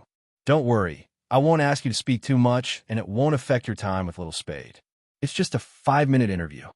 "I'm not going," Qin replied lazily, reverting back to his young master's temperament.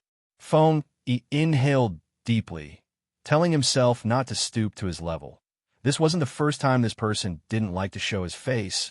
Competition was an exception. He had thought that after the Asian Cup, the Almighty would cooperate with him. But from the looks of it, he had too much. Yes, yes.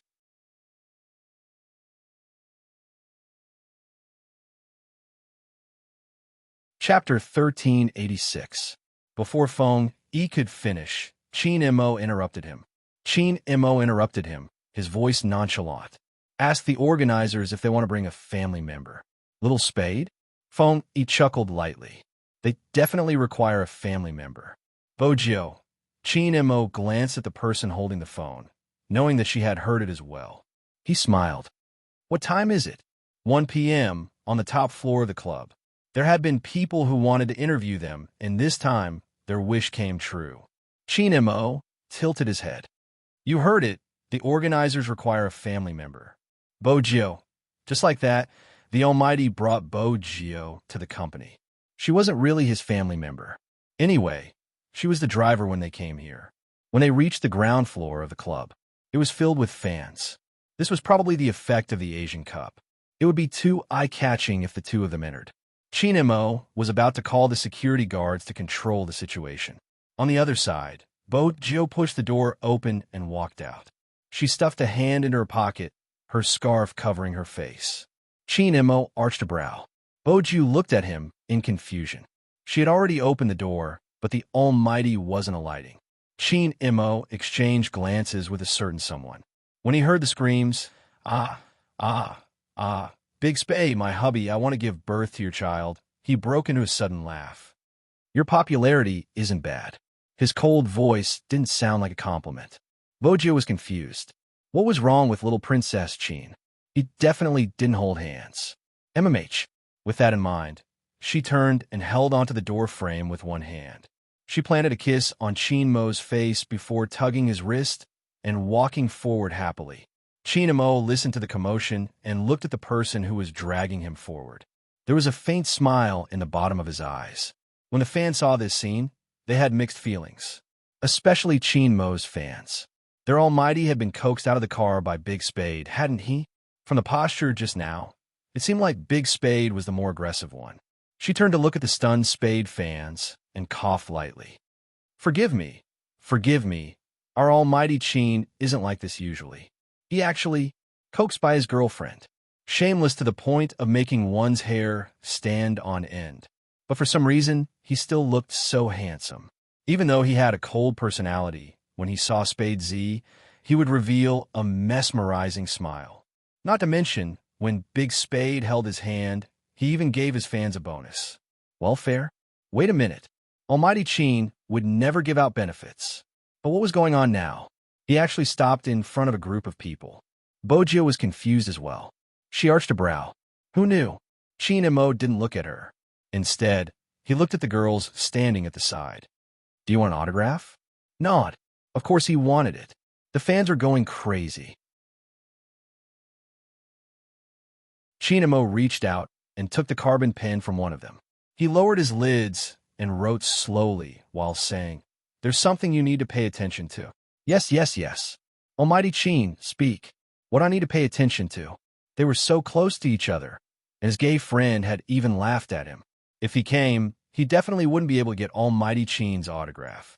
Almighty Qin was the kind of person who didn't show his face for 100 years, let alone an autograph. Now, he felt as though he was in a dream. Qin Mo had already finished signing. He took a long time because he added a prefix.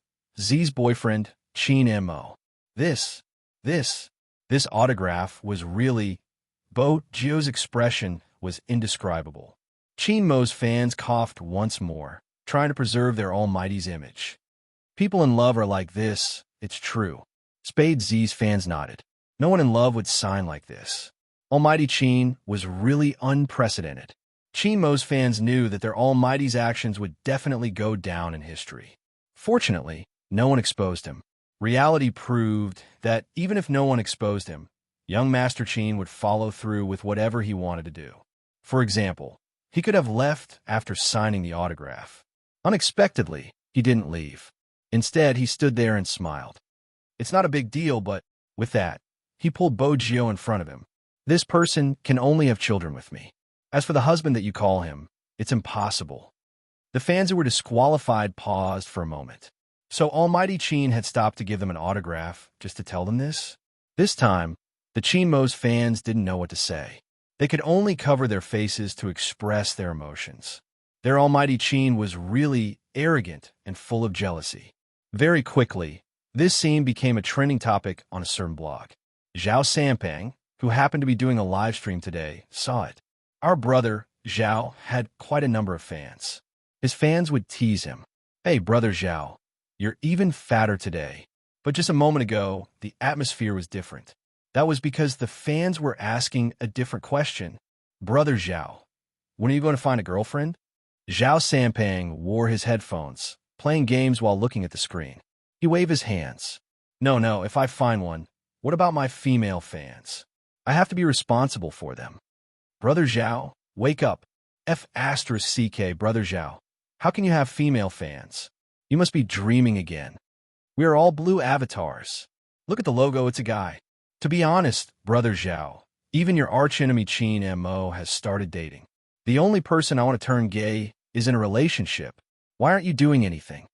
Zhao Sanpeng's fans knew that Qin Mo's name was his explosive point. Once it was mentioned, it would explode. As expected, Zhao Sanpeng stopped playing games. Manage. Lock the screen.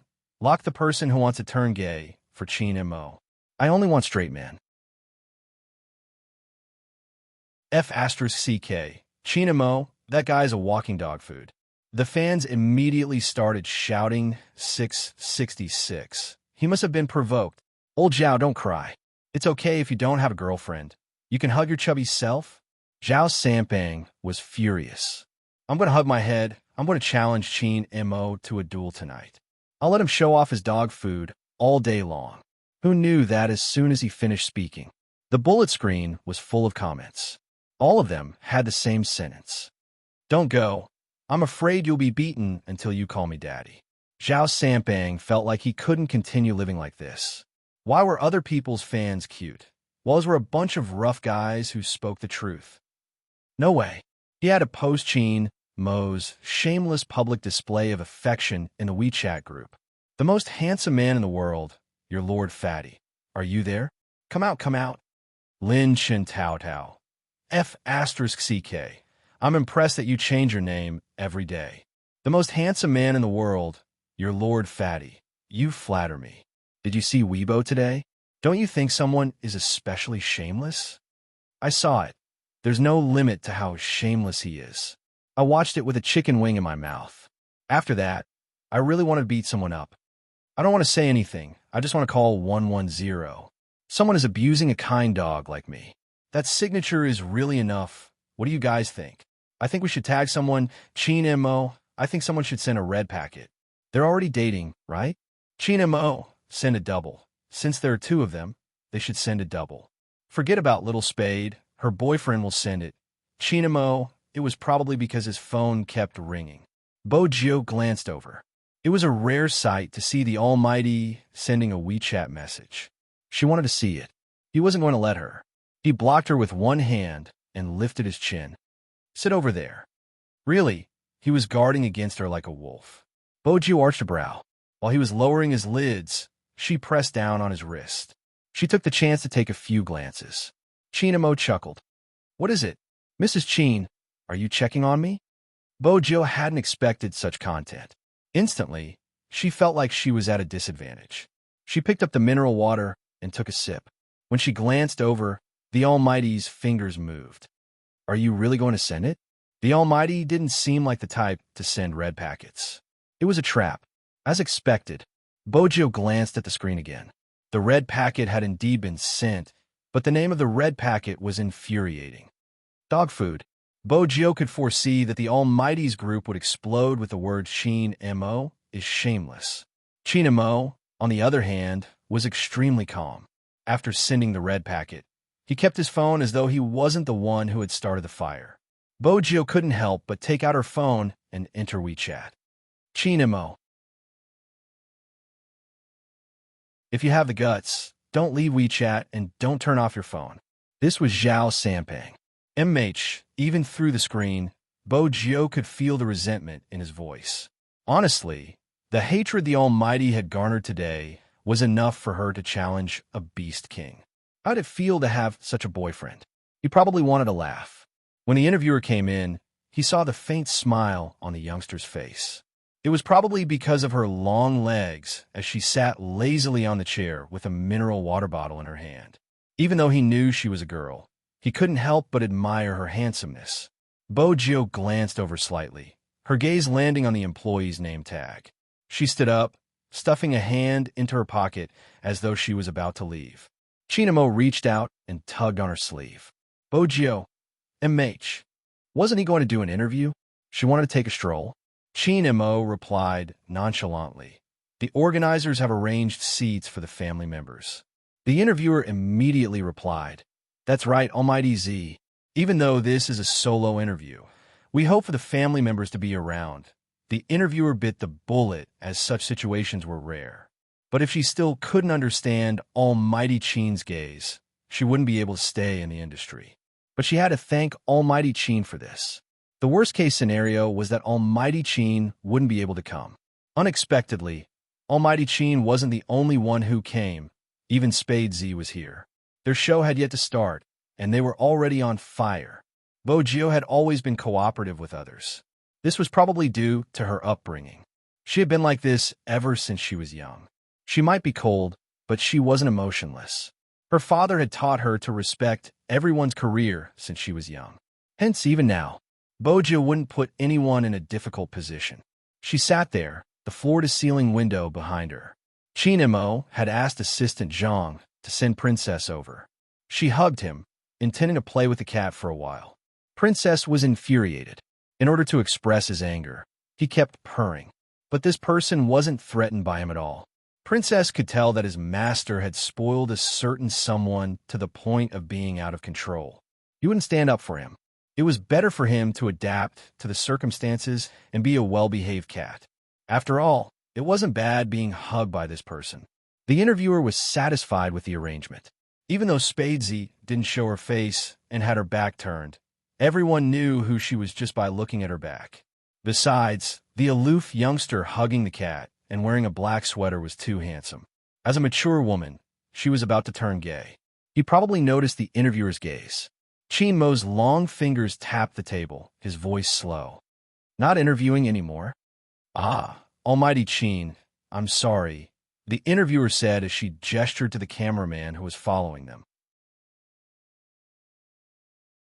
Chinamo seemed to be answering some questions, but in his heart, he wasn't just on guard against men. He had to be on guard against women as well. Speaking of Almighty Chin's relationship problems, it's what the fans want to know the most. The interviewers seemed to be chatting casually, but in reality, she was stunned by Almighty Chin, who was emitting a cold aura. For some reason, Almighty Chin seemed scary. Almighty Chin and Almighty Z, which one of you confessed first? Is it convenient for you to tell me? Bojo heard the question too. Her hand, that was caressing the cat's back, paused. Was there need to ask? Of course it was her. She had wanted to buy little Princess Chin when she was young, but he would always frown when he saw her. It was obvious that he didn't have any feelings for her. But before she could finish her thought, she heard the word, me.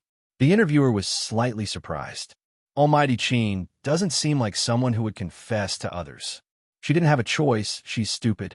Even if I gave her my entire body, she wouldn't be able to sense it. I could only confess.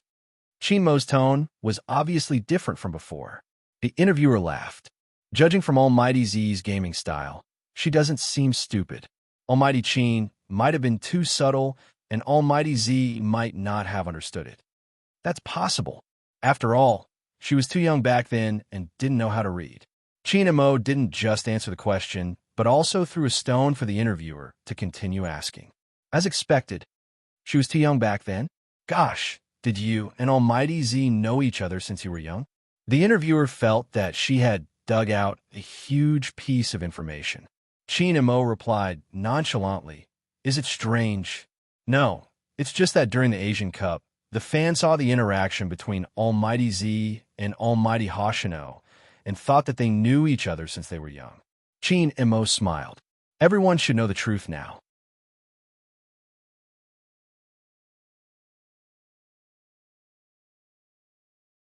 Chapter 1387. I do have something to remind him of. Chin Mo glanced up casually. There was a smile on his lips, but it didn't seem warm at all. It's here. It's here. The female host was extremely excited. She had a premonition that the fans would definitely be concerned about such a question. After all, everyone had seen the scene at the Asian Cup. What is it? Almighty Chin, can you elaborate? The female host passed the microphone over, her eyes filled with gossip. Chin Mo lifted the corner of his lips, his voice slow. Hoshino, you see Shin has been waiting for you for a long time. Were you going to have a good talk with him? The female host was confused.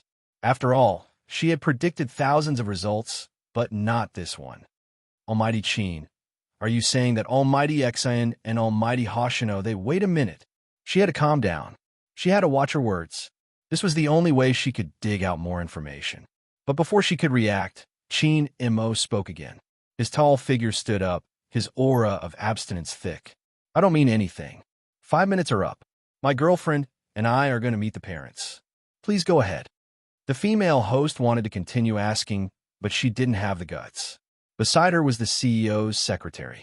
When she heard Boss Chin's words, she smiled lightly and led the interviewers out. The Chin Club had always been polite to anyone who came to cooperate. But who could understand the frustration of a reporter who only heard half of the information? The female host and cameraman felt the same way. Bojio, who was hugging Princess, stood up after they left. Brother Mo, you did it on purpose. When Chin Mo saw her face, he turned and smiled. What are you doing on purpose? You purposely led everyone to misunderstand the relationship between Hoshino and UC Shin. Boju muttered softly, that's too shameless. Chin Mo narrowed his eyes and pulled her over. I'm shameless? Boju opened her mouth, but didn't say anything. Since I'm already so shameless. Chin Mo held her waist. Why don't I be more shameless? Hey, Boju felt his hand reaching in. Her waist softened. This is the office. Chin Mo leaned forward and kissed her neck, his voice deep. Don't worry, no one will come in. Wasn't this a question of who was there? Bojio's hands were already weak from a kiss. The princess took the opportunity to run away. She didn't even have her only cover anymore. Behind him was the desk where he had sat and signed countless contracts. His back was pressed against it, and he could feel the coolness of the business. There seemed to be some papers on the table, and they were all scattered on the ground. The temperature gradually rose. When two people are together, they become addicted to everything. Probably because they always wanted to be close to each other. Or perhaps it was because of the fatal attraction that had existed since the beginning. It was just that he had some misgivings in the past. Now, there seemed to be nothing to worry about. A numb sensation spread from her tailbone, accompanied by a pleasant peppermint scent. It was the unique scent of a man. It was as if it had been smashed into pieces, infecting her body bit by bit. You are mine. You can only be mine. Boju listened to his possessive words, her back turning hot. After all, the Almighty had never done this before.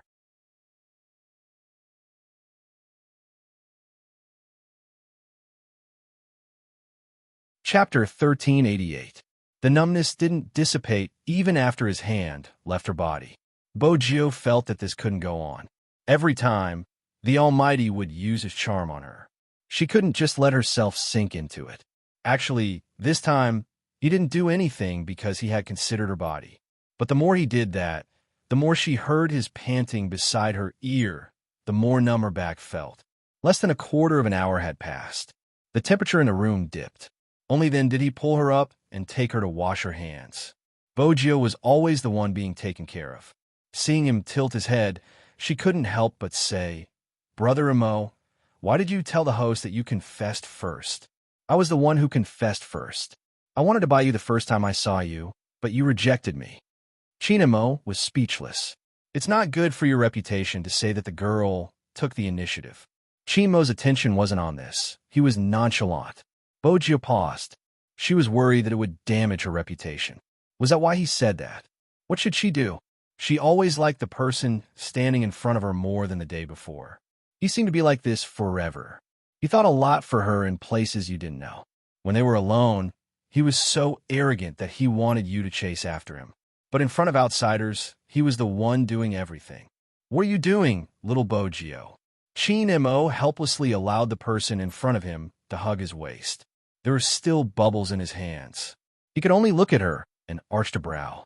Do something bad, and I'll throw you out. Bogio laughed. She was full of playfulness, completely unbothered by his threat. Chin Mo looked at her hedonistic young master's behavior, and there was a smile in the depths of his eyes. It was rare for them to have such moments. They sat in a room. He read his contract while she played with her cat. Every 10 minutes or so, he would walk over and pinch her face or kiss her. Bogio felt that she was a qualified study boy. Even though she didn't need to make tea or pour water, she could help the Almighty during his boring times. If the people outside heard this, they would definitely die in a matter of minutes. How could their boss Chin ever be so bored? But the best thing today was that Boss Chin didn't laugh coldly. Not even once. Even the people in the project department were in a daze. They had thought that their world would end after the Asian Cup. After all, it meant that Boss Chin's attention would return to the company. It was the end of the year. For every department, this was a big sweep. He really didn't expect it. Boss would be so casual this year. As long as you don't go in and take up too much time, you won't be criticized. Young Master Gio. Oh no, young Mistress Gio was truly a blessing to them. Are you hungry? Chin Mo glanced over.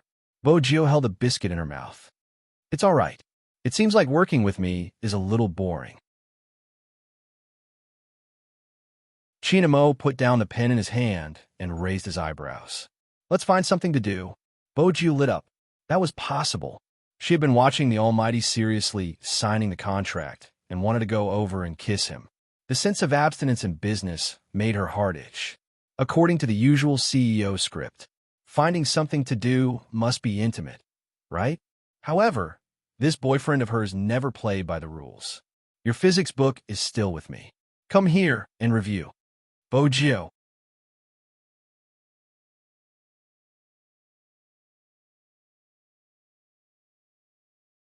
Chapter 1389. Bogio felt weak and listless. On the other hand, the Almighty was as noble as ever. He held the pen in one hand and tapped her forehead. Don't tell me you don't know how to do this question. Brother Mo, don't you think it's a waste to use our time together to revise physics? Bogio tried to pull the atmosphere back. Chin Mo looked at her. I don't think so. There was no way to continue chatting on this day. Bogio glanced at the physics knowledge in front of her. She couldn't help but reach out and grab her hair. She was the young lord of the hacker world, but she couldn't even handle a single lesson. Losing in this aspect was really... Chin Mo could probably tell that a certain someone was depressed. He liked to see her like this.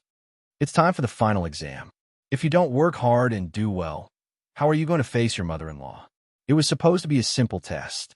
Hearing the Almighty's words, why did he really have a psychological burden? Wait a minute. A person like Movie Queen and probably wouldn't care about results. Bogio tilted her head. Movie Queen and cares about the results? In the past, I was always first. What do you think? Chin Mo asked slowly. Bogio became serious. Little did they know. What Chin Mo said was true. But there was something he didn't mention. When Chin Mo had been in high school, Movie Queen and had always wanted to grab her son to go shopping. Every time, her cold little boy would say, Mom, I still have to study as an excuse. At that moment, Movie Queen said, It's okay if you fail. It could be seen that after such an analysis, little Bogio was tricked again. But this time, Chin Mo was the first to admit defeat. He just liked to see her depressed expression, but he didn't want her to forget to eat and sleep. Chin Mo frowned when he saw that she wasn't even drinking the water he fed her. He moved the physics book away. Bogio glanced up. I'm not done. There's no need to look. Chin Mo's voice was calm. I lied to you just now. My mom doesn't care about grades at all. You're her little Almighty. She likes whatever you do. Bogio paused, twisting her neck with one hand. Phew, Brother Mo, be more sincere. But why did you suddenly want me to review?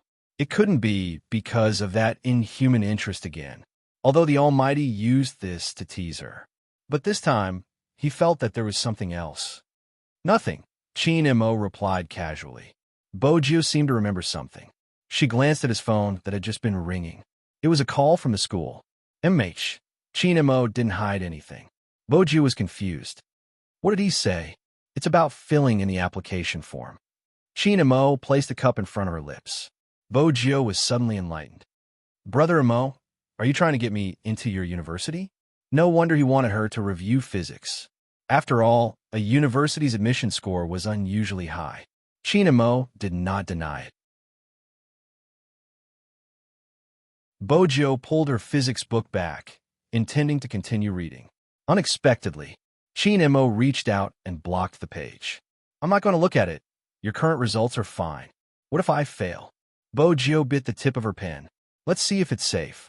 Chinemo lifted her up, placing her on his long legs. It's fine if I fail. I'll transfer to whichever school you get into. It doesn't matter where I go. Bojo paused, drinking the water he fed her. Even the tip of her tongue was sweet.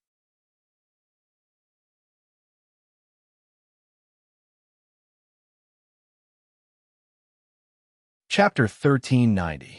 But his handsomeness only lasted for a second. The next second. But even so, you still have to read the physics book. Bojo. Just as the two of them were in the office. The members of a Japanese team were shopping. Jiang City had the longest history in China. There were many places worth visiting. Moreover, the competition had already ended. There wasn't any psychological burden when they played.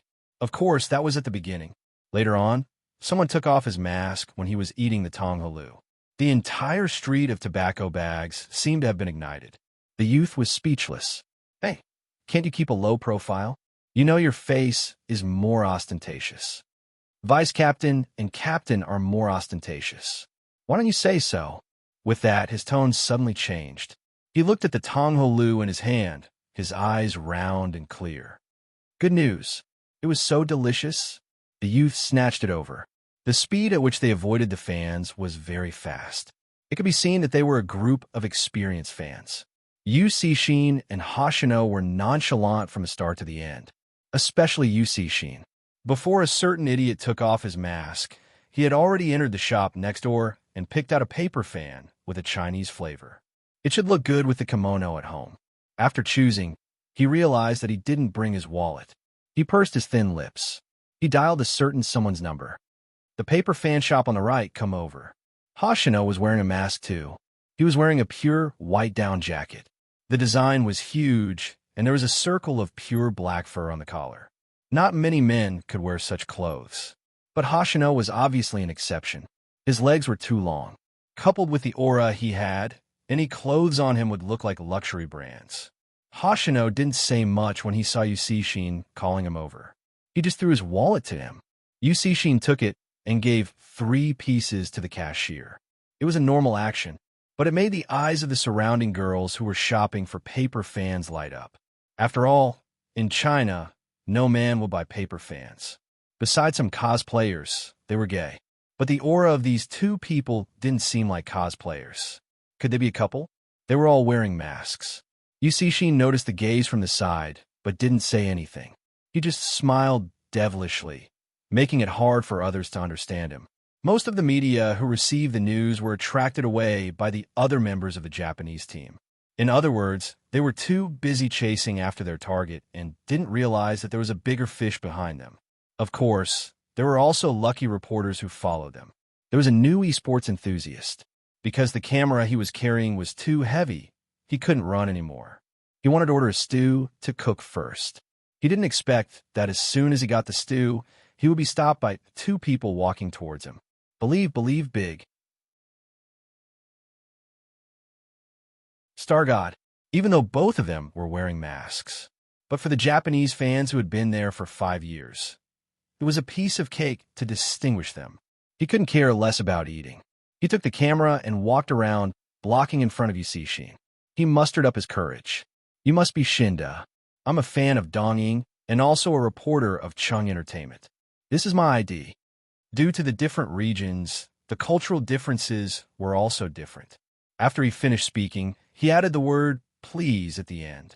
Yu Cixin originally thought that most of the reporters had left. He didn't expect there to be one more. But to him, it wasn't a big deal.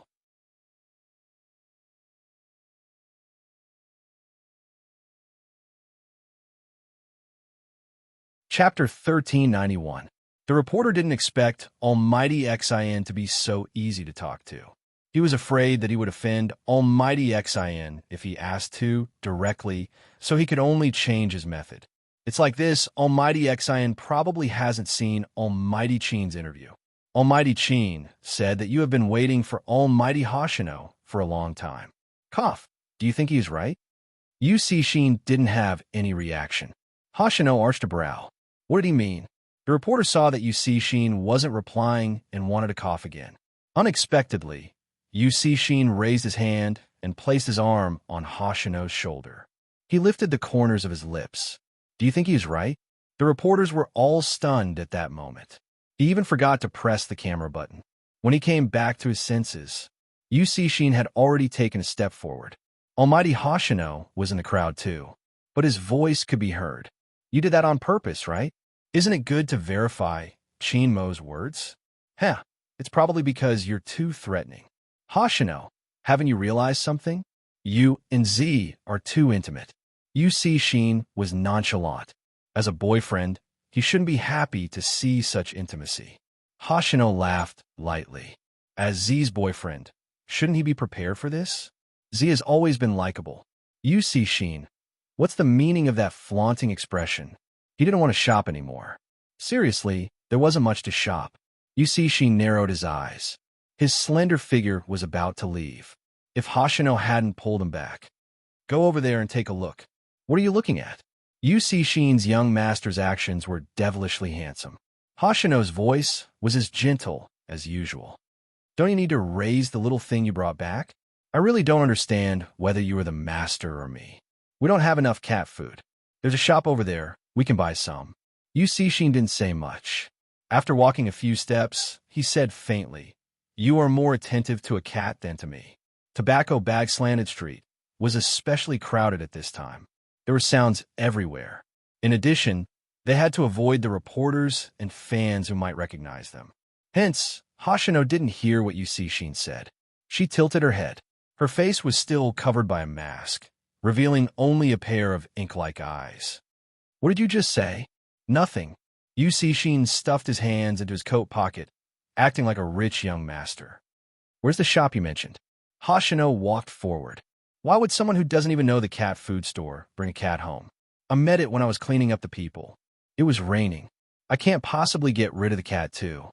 Yu Cixin said this casually. Hoshino could almost imagine the scene at that time. It was definitely a group of black-clothed men. He stood at the very front, looking so lazy that he didn't seem like he was here to capture anyone, but he was more sinister than anyone else. Of course, he didn't have to clear the place, but the actions of the fifth-generation head had never been difficult to understand. That was why he was able to subdue his subordinates and make them obedient. He must have seen a cat on the side of the road on a rainy day after cleaning up, so he opened his leather jacket with a cigarette in his mouth and carried the cat back into his arms. This person had no affinity with animals. He had seen him with a cat print on his chin. It was probably because his face was too ostentatious, so ostentatious that even the cat couldn't stand it. In addition, when he came back, he just threw the cat away. He was even more arrogant than a cat. In high school, this person could defeat a group of people alone. They would meet on the rooftop of the school, and within a day, he would become the boss. He'd been like this ever since he was young. He hated it when people said that he was beautiful. If anyone dared to talk about his looks, that person would be at the end of his life. Hoshino smiled. He pushed the door open and walked into the pet shop. Other than cat food, there was nothing else he wanted to buy. But the interview that the reporter mentioned, it seemed like he should take a look. Yu Cixin really felt aggrieved as the owner of the house. He switched off his phone. Qin had better keep an eye on Z. But even if he didn't, there was nothing he could do. In China, Z couldn't do anything wrong. Yu Cixin was most worried that Qin didn't have enough control over his side, and Z would return to the Fifth Avenue. If that was the case, Hoshino would follow her. The young lord of the hackers. Honestly speaking, he was interested in the past. But now, he didn't have a good impression of her. Hoshino didn't know what he was thinking. He took a bag of cat food and passed it to Yu Cixin. How does it taste? Yu Cixin took it and placed a piece in his mouth. His expression was as arrogant as ever. Not bad. The people in the pet shop were all shocked. Such a handsome person just put cat food in his mouth. Hoshino paused and pinched his face. Spit it out. Spit what out? You're not the one asking me about the taste. It was obvious that Yusishin had forgotten where they were. Hoshino smiled helplessly. There was a smile in his voice. Hey, I asked you to smell it, not eat it. That's cat food. Yusishin, not wanting to talk, was probably the portrayal of Yusishin, the big boss, today. Hoshino knew that he couldn't understand some Chinese. After picking a bag, he turned and asked, Do you want another bag? Yusishin scoffed. One bag isn't enough for that stupid cat. I'm not buying it for it. Hoshino took out his wallet. His fingers were slender. The extra bag is for you. Yusishin narrowed his eyes. Do you want to fight? Sure. Hoshino took the bag. Let's go back. The reporter who was eavesdropping outside rubbed his nose. It seemed like gay love was a lie. The internal situation in Japan wasn't peaceful. It was obvious between the vice captain and the captain. The vice captain didn't listen to the captain. But how should he write the topic? It was really difficult for this iron-willed newbie. No matter what, he had to post a photo online. Although Exaenda put his hand on Hoshino's shoulder, he felt that he was joking. Buying cat food was more realistic. At least there was a conflict between the two of them. MMH, right? That's right. Create a conflict. The newbie reporter felt that his idea was good. After all, there was a topic with a conflict. This was an unknown rule on the internet. Someone would definitely pay attention to it. After all, the vice captain was going to fight the captain one-on-one. The more he thought about it, the more he felt that it was a good idea. After posting the photo, the newbie reporter decided to give the two of them some space and didn't continue to follow up. After about 3 minutes, he went on Weibo to take a look. The scene he imagined didn't happen at all. Instead, a bunch of people were saying, let's go buy cat food together. It's so loving. I'm definitely on the Hoshino CP.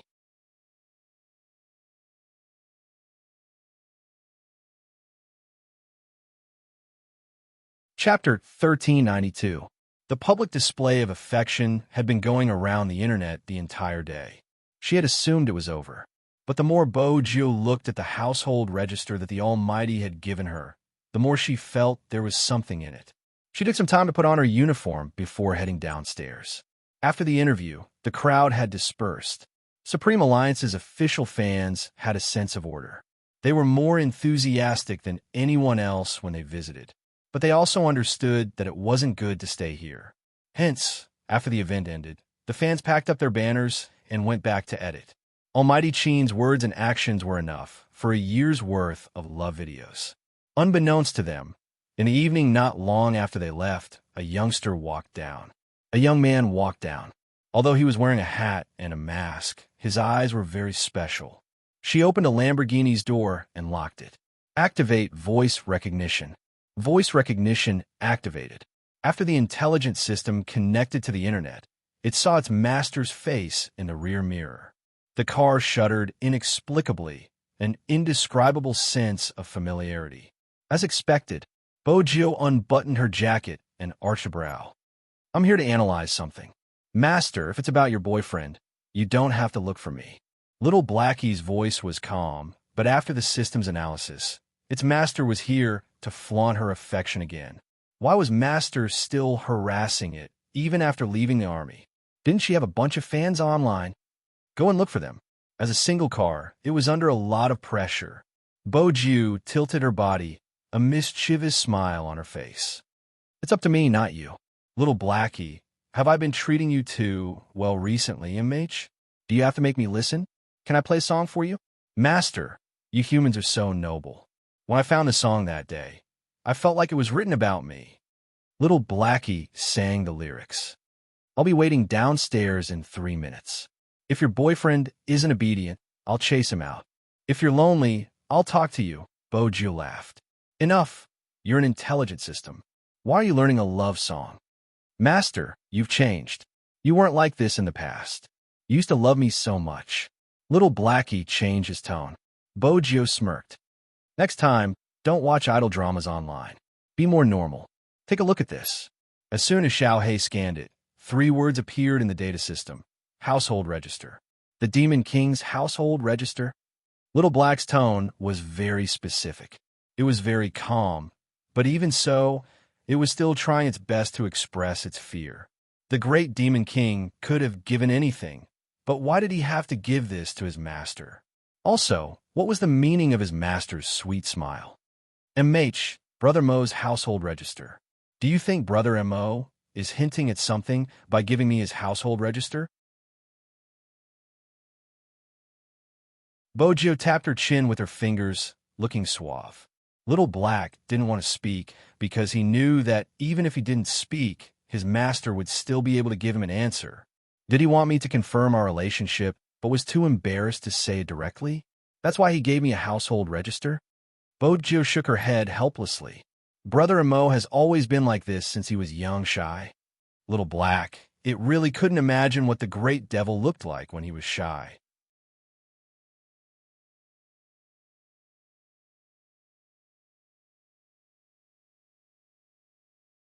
Chapter 1393. At this moment, Bojo couldn't hear Little Blackie's shouts. You've been overseas with me for a long time. There's something you definitely don't know. In China, people rarely send their household register. So, if cars had expressions, Blackie would definitely be speechless. You're hinting for me to propose. Bojo broke into a beautiful smile. Brother Mo, you really don't mean what you say. Little Black felt the need to stop him. Master, don't forget what Grandpa Butler said. As a girl, you have to be a lady. What does a proposal have to do with being a lady? Besides, Brother Mo has already given himself to me.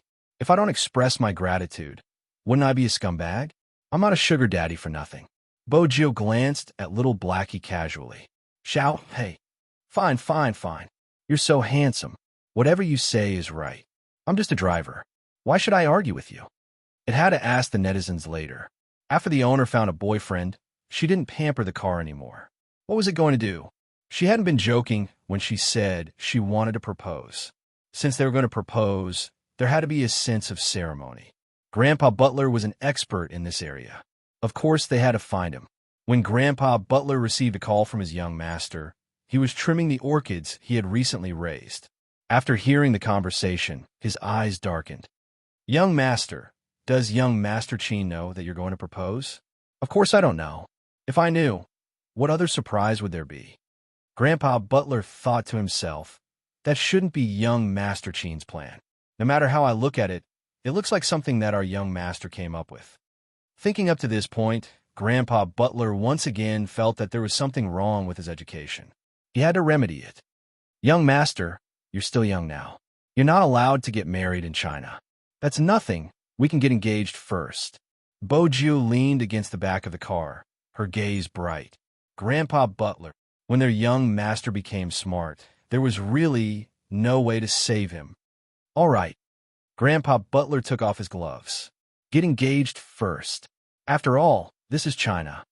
As long as they didn't get married, if young Master Cheen did anything wrong to young Lord in the future, he could still bring young Lord back to the Fifth Avenue.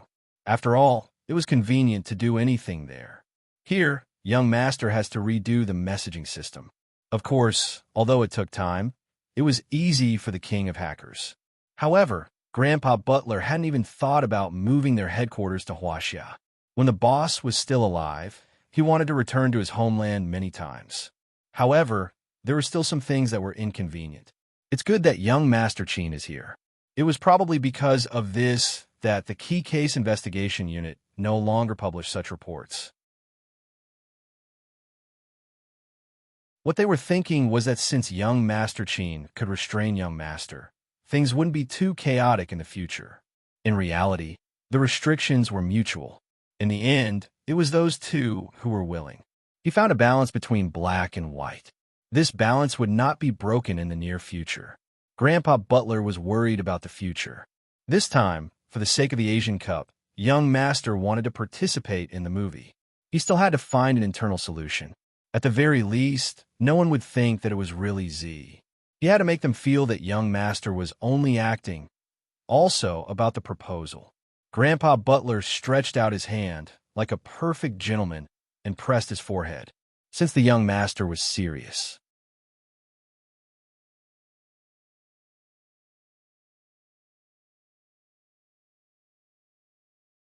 Chapter 1394. On the other side, after the discussion, Chin Mo walked back to his office. He glanced at the empty black leather sofa and turned over. His long fingers tugged at his tie, his tone indiscernible. "Where is she?" His assistant cursed inwardly. Boss Chin had told him to watch over young Master Gio. "Oh no, Miss Gio. She was here just now." The secretary, who had been delivering tea and pastries the entire afternoon, replied. She didn't dare to breathe heavily. Just as the air in the office started to turn cold, Bo Gio pushed open the door. Bo Gio reached out and pushed the door open. She arched a brow. "Brother Mo, are you done?"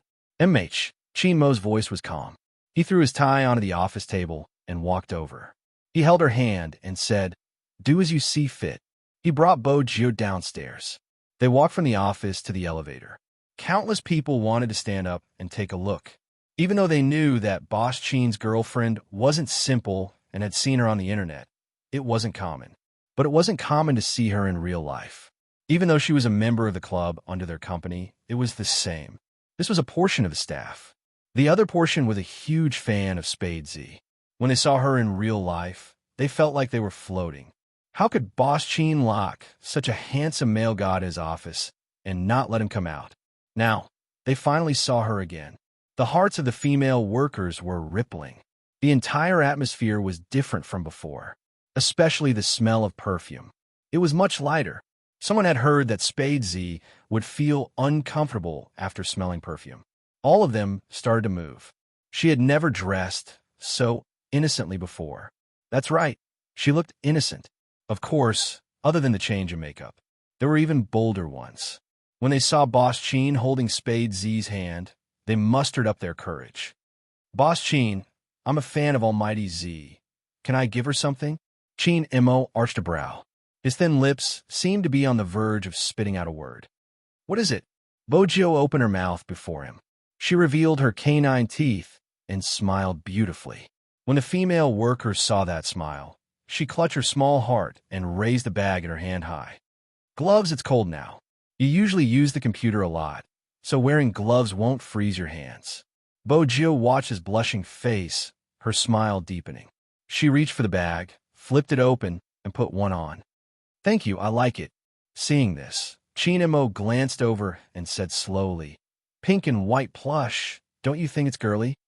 The moment Bo Gio heard that, she knew the Almighty was jealous again. She tilted her head. "I don't think so, Brother Mo. I'm a girl. There's nothing feminine about me." That's right, that's right." The female employees nodded. They wanted to be Big Spade. If she could wear this pair of gloves and a red checkered scarf, as long as she stood tall in the snow and smiled lightly, she would be able to melt people's hearts. It wasn't just because he was good looking. He wanted to take it home and raise it. She wanted to pinch his face.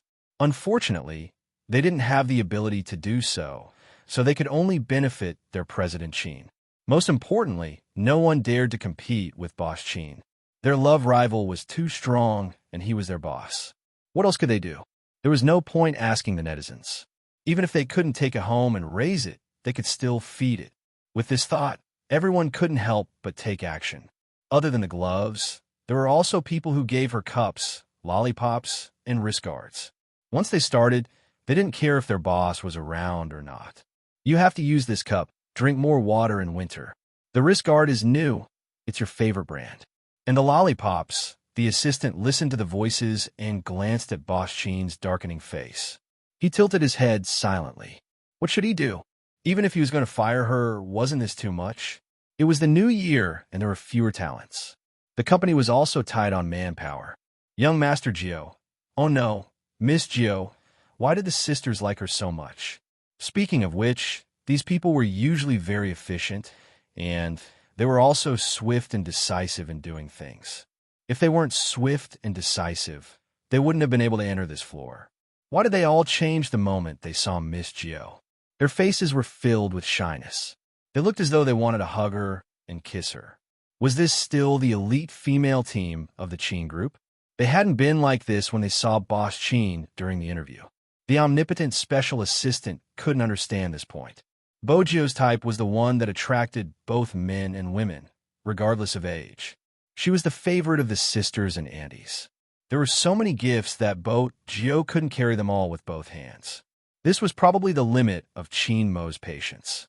He tilted his head and glanced at the assistant behind him. That gaze was extremely cold. The assistant wiped his cold sweat and immediately went forward. "Miss Gio is busy. Please pass me the gifts and I will pass them to you. Let me remind everyone, we are working hours now." Even though he said that, he was screaming in his heart. Didn't you see Boss Chin's expression? He looked as though he had knocked something over. The assistant was there to deal with the aftermath. Chin Mo grabbed the back of her collar and entered the elevator. The others didn't let them in. After pressing the first floor, he turned his hand and pressed on a Bojio's shoulder, pushing her into the elevator.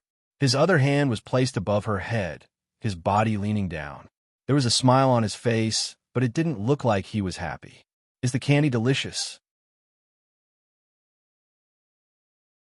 "I'm not sure if it's considered delicious." Bojio smiled faintly and lifted her chin. "Why don't you try it?" Chin Mo looked at the pale lips that were inches away from him. There was still a trace of light. He reached out and pinched her face. "You accepted someone else's gift, and you still want me to kiss you. Little Bojio, dream on." Bojio. She was rejected by her boyfriend every day. Who else would date like her? But she had no choice. She liked little Princess Chin. Even if he didn't allow her to kiss him, she would still kiss him. This time, Chin Mo didn't hide. Instead, he lowered his head and used his empty right hand to grab her waist, changing the intensity of the kiss completely. He didn't give the elevator a chance to open. This building belonged to the Chin group. Moreover, it was the elevator's password. Moreover, this elevator was originally exclusive to the president. Unless there was something special, Chin Mo was the only one who had the right to use it. This kind of elevator would be available in some conglomerate companies to save time for the senior management. But now, Chin Mo seemed to have developed a new function.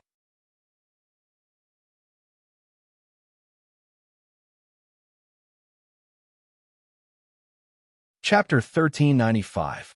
The temperature continued to rise. Bojio could only hear his suppressed breathing and her own heartbeat. His black and white eyes were still filled with confusion. She placed her hands on Chin Mo's waist and bit her lips lightly. They were slightly red, like flowers in the morning with dew on them. The numbness hadn't subsided because when she glanced up, she seemed confused. Why did they stop? Chin Mo's gaze sank. Chin Mo's eyes sank. After taking a deep breath, he covered her with his jacket and kissed her again. But this time it was just a kiss. After all, even at this stage, young Master Chin hadn't forgotten that the location wasn't right. Even though the elevator was well sealed, there was one thing. Chin Mo glanced up, his cold eyes glancing towards the top left corner. The threatening gaze seemed to be able to penetrate through the screen. His assistant immediately switched off the surveillance equipment. The next second, he received a call for Boss Chin. "Did you see it?" His assistant shook his head. "No, it was just a kiss." "Boss Chin, aren't you clearer than anyone else?" Chin Mo smirked. "In the future, don't install surveillance cameras in my elevator." Yes, his assistant truly felt that in the future, Boss Chin would often come to the company to display his affection. Bojio listened as Chin Mo hung up the phone. She was smart enough to notice that the Chin group's security system had always been thorough. There would definitely be surveillance cameras in such elevators. Bojio wasn't embarrassed. She glanced up and thought for a moment before tilting her head. "Do you want me to remove them?" With that, Chin Mo buttoned her jacket. "Behave yourself, MMH? Aren't you afraid of the bad influence?" Bojio's smile was always devilish. Chin Mo chuckled. Which girlfriend would remove all the surveillance cameras in her boyfriend's company? You should hand them over to the security. Also, don't climb the ceiling, it's dirty. Bojio felt that the Almighty was despising her, but it didn't seem like it when he was zipping her up. He was probably afraid she would be cold outside. Bojio picked up the scarf she had just received. Chin Mo arched a brow. "You want to wear it? It looks good with my uniform." Bojio gestured. Qin Mo reached out and took the scarf away. I'll buy you a better one. Bojiu laughed lightly. Brother Mo, don't tell me you're jealous. Ah, what's there for me to be jealous of? Everyone's gifts added together are not as good as the one I gave you. Qin Mo spoke slowly. After he helped her with her collar, he took out a mask and put it on her ears. When young Master Qin did these things, he gave off a feeling of extreme abstinence. It was hard to imagine that he would take care of anyone like that. Bojiu tried to reveal her eyes. What did you give me a present? How other people express their love. Flowers for his girlfriend. Put in a good word for your girlfriend.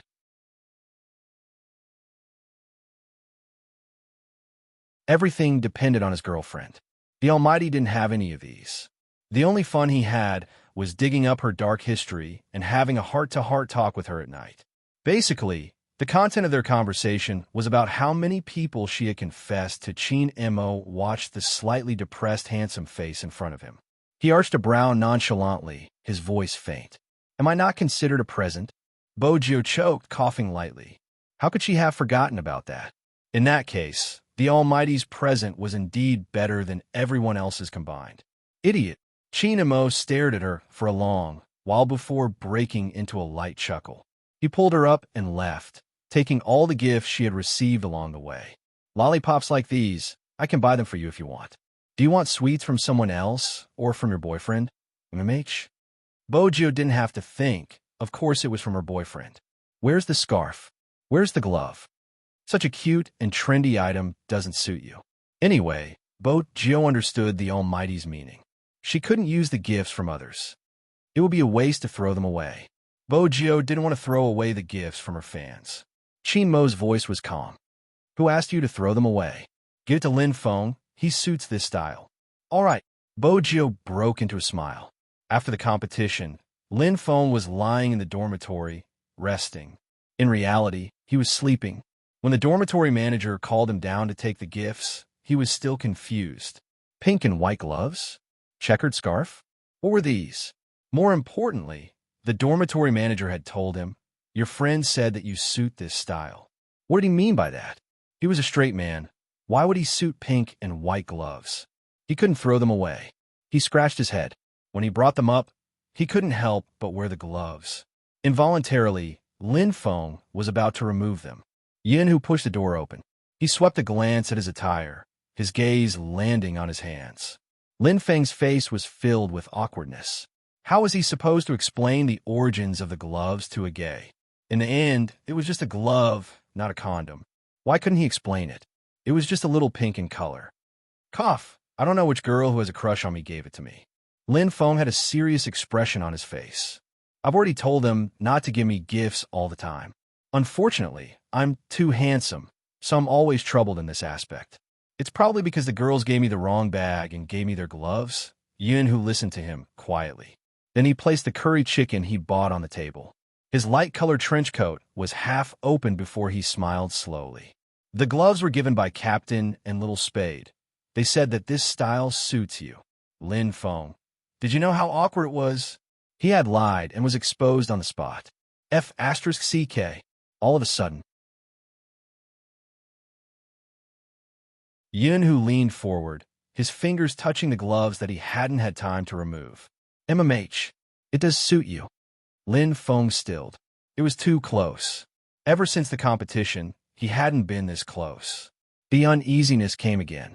Lin Feng tilted his head to the side and took off his gloves. Yin Hu saw it, but didn't say anything. He just hung the trench coat on his arm, returning to a safe distance. Come and eat. The cafeteria has a special meal today. Lin Feng was hungry too. Eating was good. There wasn't any uneasiness when he ate. When Yin Hu went to wash his hands, he opened the box and took out 2 cans of beer. Boys were always like this. They were always very rough. There was no water during the meal, so he used beer as a substitute. After Lin Feng set up the food, he saw someone walking over and lowered his head to eat. Lin Feng was still a straight man when it came to eating. He took big mouthfuls, burying his head and stuffing his food. Yin Hu first took a sip of beer, then glanced at him and frowned. You're so hungry. Why didn't you order takeout? I wasn't very hungry just now. Lin Feng's cheeks puffed up when he spoke. He drank the beer and then exhaled deeply. I feel alive. Yinhu laughed. This was probably how liking someone was. As long as he was by your side, whatever he did, said, or ate would be pleasing to the eye. Why are you looking at me? As Lin Feng spoke, he felt that something wasn't right. Yunhu retracted his gaze and replied nonchalantly, "Nothing much. The professor called for you today." F***CK. It can't be. Lin Feng bit the bamboo chopsticks. Was he that unlucky? MH, Yunhu replied. I said it for you. Lin Feng made a heart gesture. Brother, what did you say? Did you find a good excuse for me and the professor believe it? I knew that with you around, I can rely on everything. I said the truth. Yunhu took another sip of beer slowly. He said that due to your heavy extracurricular work, you will continue to skip classes and ask them to discipline you when he has time. What? There was a loud crack. The chopsticks in Lin Feng's hand dropped. Brother, are you trying to get me killed? Yunhu took another pair of chopsticks and passed it to him. It's a good thing to inherit the Lin family, but there are some people you aren't suited to interact with. You don't have to manage the company. You can learn a lot from the professor. Besides, I'll be in charge of your attendance in the future. The professor has some papers. You can sort them out. Lin Feng couldn't catch his breath. Brothers, why did everyone like to attend university? It was because of the freedom in university? What did this mean? Attendance and papers? Was he going back to his normal high school life? Moreover, the one who caused all this was his good brother. Lin Feng leaned his head against the wall. My results are really good. I don't have to go overseas. You can tell this to the professor. Yunhu watched his expression of resistance, his fingers tightening. Or do you think it's better to work at the construction site than in school? Lin Feng hesitated. That's not it. Yunhu arched a brow. Is it because of people? Who? Lin Feng didn't reply. Just then, Yunhu's phone on the table rang. The name that flashed on the screen was not unfamiliar to him. It had been this number before he left the country, and it was still the same number now. That boy. Lin Feng watched as Yunhu picked up the phone. He didn't seem to have anything to hide. What is it? Lin Feng didn't hear the voice on the other side. Because he could not stand the situation, he simply stood up and walked away under the pretext of grabbing another can of beer. His head felt heavy, and he didn't know what he was thinking. He clearly wanted to take a beer, but in the end, he took out a bag of spicy sticks. What was going on? Lin Feng looked at the things in his hands and estimated that it was about time before he walked back. Sure enough, when he sat back in his chair and picked up his chopsticks, Yin had already hung up. You eat first, I'm going out for a bit. Lin Feng grunted in acknowledgement. He lowered his head and stuffed another mouthful of rice into his mouth. Then, he added, I might go out later too. Take the key with you. Yinhu glanced at him. Where are we going? Lin Feng thought to himself, you're going out on a date. Why do you care where I'm going? The report should have been submitted some time ago. Yinhu knew it was about the Lin Corporation, and he knew who was in charge of Lin Feng. Didn't I say to stay in school? Lin Feng placed the beer in his hand down. I think it's better outside. I'll tell the professor. Yinhu tightened his grip on the phone. You think it's better outside? I'm being a busybody. Lin Feng was annoyed by the sound of the phone. No, everyone thinks differently, right? You're so smart, so you'll definitely be suitable in school. I'm different. It's not like you don't know that I've always been slow in this aspect. With a personal system to guide me, I can grow faster. Plus, the company can't wait for me that long. So, you think I can't bring you along? Yunhu tilted his head and seemed to smile. Lin Feng didn't want the atmosphere to be too tense. Firstly, the competition had just ended, and secondly, Huzi had just returned. Lin Feng glanced at Huzi's phone screen. All right. Don't you have to go out? I can handle my matters. I'm not a child anymore. Basically, this kind of excuse, it could be said to be a complete rejection. Yunhu's hand fell to the side, his eyes looking at the person standing in front of him. Sometimes, he really wanted to ask a certain someone, you can't accept a man, or you simply can't accept me. But he couldn't ask such a question, because once he asked, it would be equivalent to forcing everything into a corner, since he had already told him. This time, he wouldn't be like the previous time. He was determined to turn him gay. So no matter what, he wouldn't retreat just like that. We'll talk about this when I come back. Before Yunhu left, he reached out and caressed Lin Feng's head. Lin Feng was a little stunned. When the door closed, he couldn't eat anymore. What was this? Didn't Yunhu know how to keep a distance? Or was it because he had completely put him back in the position of a good brother? Hence, he wouldn't be so careful with his actions. Lin Feng threw himself onto the bed. He didn't turn on the lights as the sky gradually darkened. That phone number appeared in his mind again. It seemed it was better to move out. If he didn't move out, the direction was getting more and more wrong. Perhaps it wasn't something wrong with Yunhu. It was him. What exactly did this kept up feeling mean? Lin Feng raised his hand and placed it on his forehead. He told himself things had already come to this stage. It was already useless to say that he regretted it. The competition was also over. It was already the second half of his third year. The school wouldn't say anything even if he moved out. If the professor said it seriously, he would get permission. Everything was fine. He was still greedy for the gentleness that belonged to him in the past. Not long ago, he didn't have a right to have it anymore. Those two people were very good. He could only say they probably weren't fated in this life. They were destined to be in the position of brothers. It wasn't that the timing wasn't right. It was just that the timing wasn't right. In this world, it was the easiest thing to regret. It was probably because you were determined to turn gay.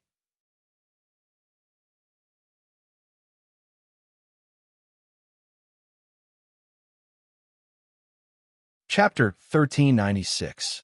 Lin Feng didn't wait for Yunhu to come back. He found an excuse, sent a message, and went home.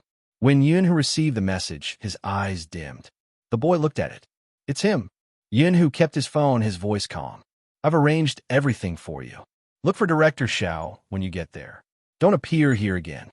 The boy wanted to have something with Yunhu, but he realized that the person who asked him to act was too hard to get close to. No, it wasn't just hard to get close to.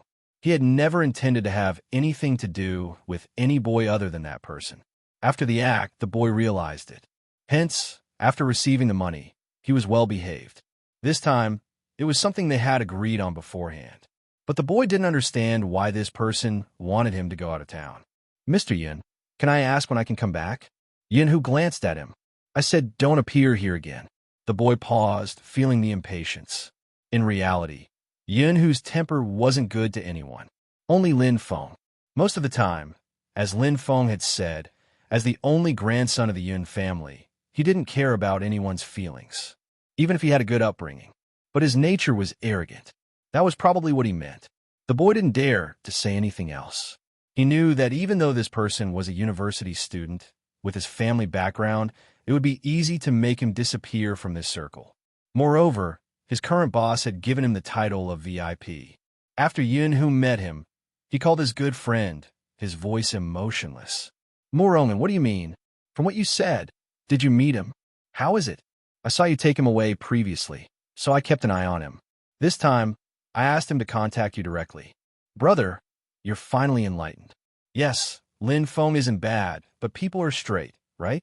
With your thoughts, he definitely wouldn't be able to understand them. Moreover, I feel that even if he understood them, it's not like he'll. Before he could finish his sentence, Yunhu interrupted him. I seem to have warned you before, don't talk about people like him in front of me. Okay, I was wrong. Morong and didn't want to anger this boss. Is it because I don't like my arrangement today? This time, Yunhu laughed, but his voice was extremely cold. If you continue to arrange these messy things, you know what the consequences will be. Mu Rong's back stiffened, and he immediately restrained his tone. All right, I know you're being conservative. The competition is over, so what do you plan to do next? Didn't you say you wouldn't go abroad? MH. Yunhu replied faintly, knowing that he wouldn't mess around. Stay in school. It's as simple as staying in school. Morong had long wanted to do something with this big shot. Apart from him, probably no one else knew how powerful this big shot was.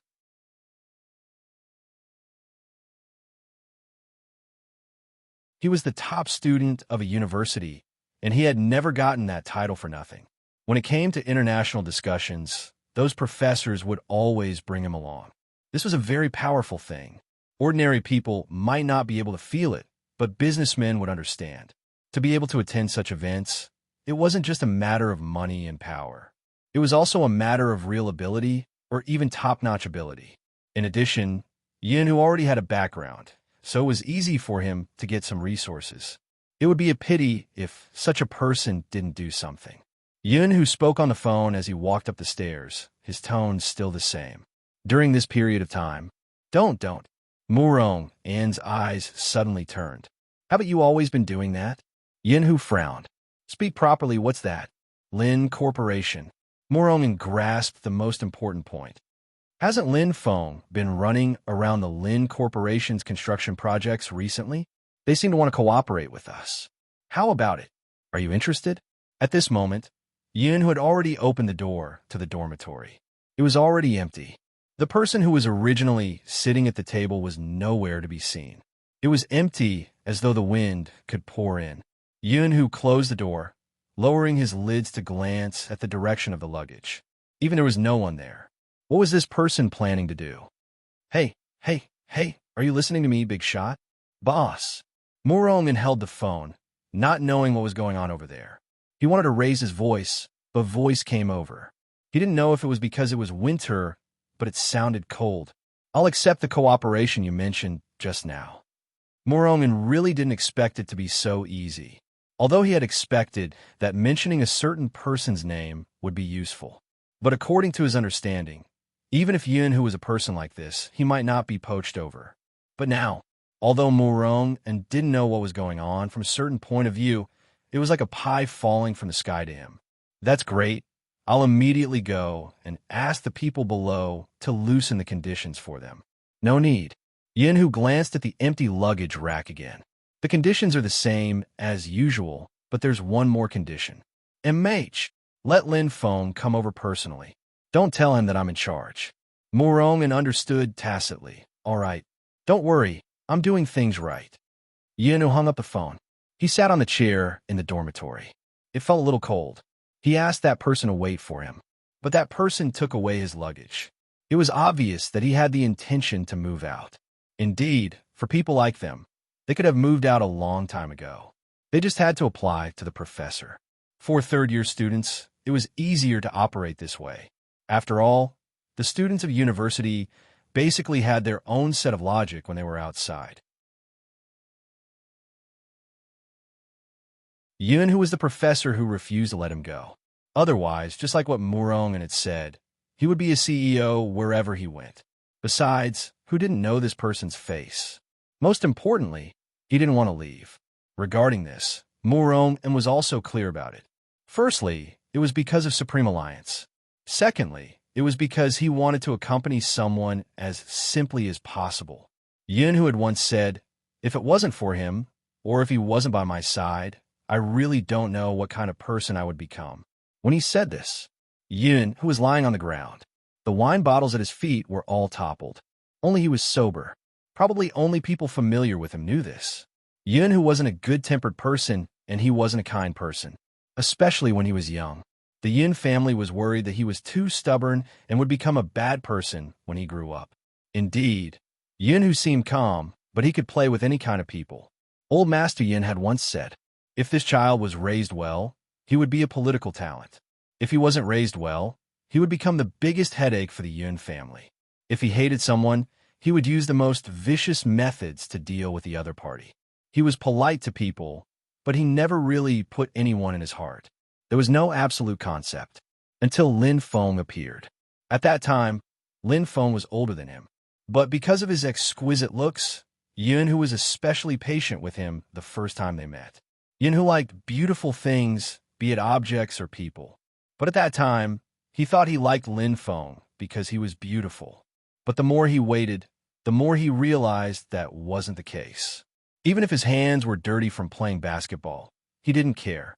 Because he was disfigured from fighting, he just wanted to beat up the person who fought with him. The two of them just had to sit together and play Super Mario. When he was 5 years old, he didn't seem to know anything. How could it be calm when boys interacted? Naturally, it was a case of you kicking me once and I kicking you once. But the next day, he would still drink a glass of milk with him. He just found this person pleasing to the eye. The more he looked, the more pleasing to the eye. So pleasing that his mother said, "It would be good if Lin Feng was a little girl. Look at how interesting it is when they are together. They even eat at the same time." Or when she was helping him put on gloves. "Playing with Lin Feng again? You child, only Lin Feng can make up with you. Old Lee has been crying for 3 days. Didn't he just break one of your game controllers? You don't want to play anymore. Lin Feng has broken so many of your controllers, but I've never seen you act like this." Old Lee's boy wasn't ugly. He really looked like a doll. But he still felt that the yawning kid was the cutest, especially the way he protected him. It was unforgettable. But now, he didn't seem to be protecting him anymore. He even wanted to move out. Yinu sat there, unsure if he was smiling or something. The corners of his lips were pressed down, and he looked lonely from afar, on the other side. Mother Lin was surprised to see Lin Feng return home. "Why are you back at this hour? Why did you bring so many things?" "Emrich, I don't have class tomorrow." Lin Feng replied vaguely. "I have a project to work on. This place is close to the company, so I came back first. I'll talk to the professor." Mother Lin looked at him. "Son, even though I think it's fine, you still have to take care of the school." "I know." Lin Feng placed his luggage. Mama Lin glanced outside again. "Are you alone?" "Emrich." Lin Feng removed his scarf. Mother Lin arched a brow. "Where's who? Isn't he in the same dorm as you? The two of you are so old. Could it be that you had some sort of conflict?" "No, Empress Dowager." Lin Feng was helpless. "Don't keep thinking about the plot in your head. Why would I fight with him?" Mother Lin nodded. "Indeed, who has a good temper? If you fight with him, no one will play with you in the future." Lin Feng. "Who exactly is your biological son?" Mother Lin asked. "Then tell me, since you didn't fight, why did you come back alone? If I remember correctly, who should be in school now?" You're tuning in to the Romance Rendezvous YouTube channel. We're so grateful for your support, and don't forget to subscribe to join us on this incredible journey through captivating stories. Your generosity through donations truly makes a world of difference, as it's the primary source of revenue that allows me to expand and enhance this channel for you.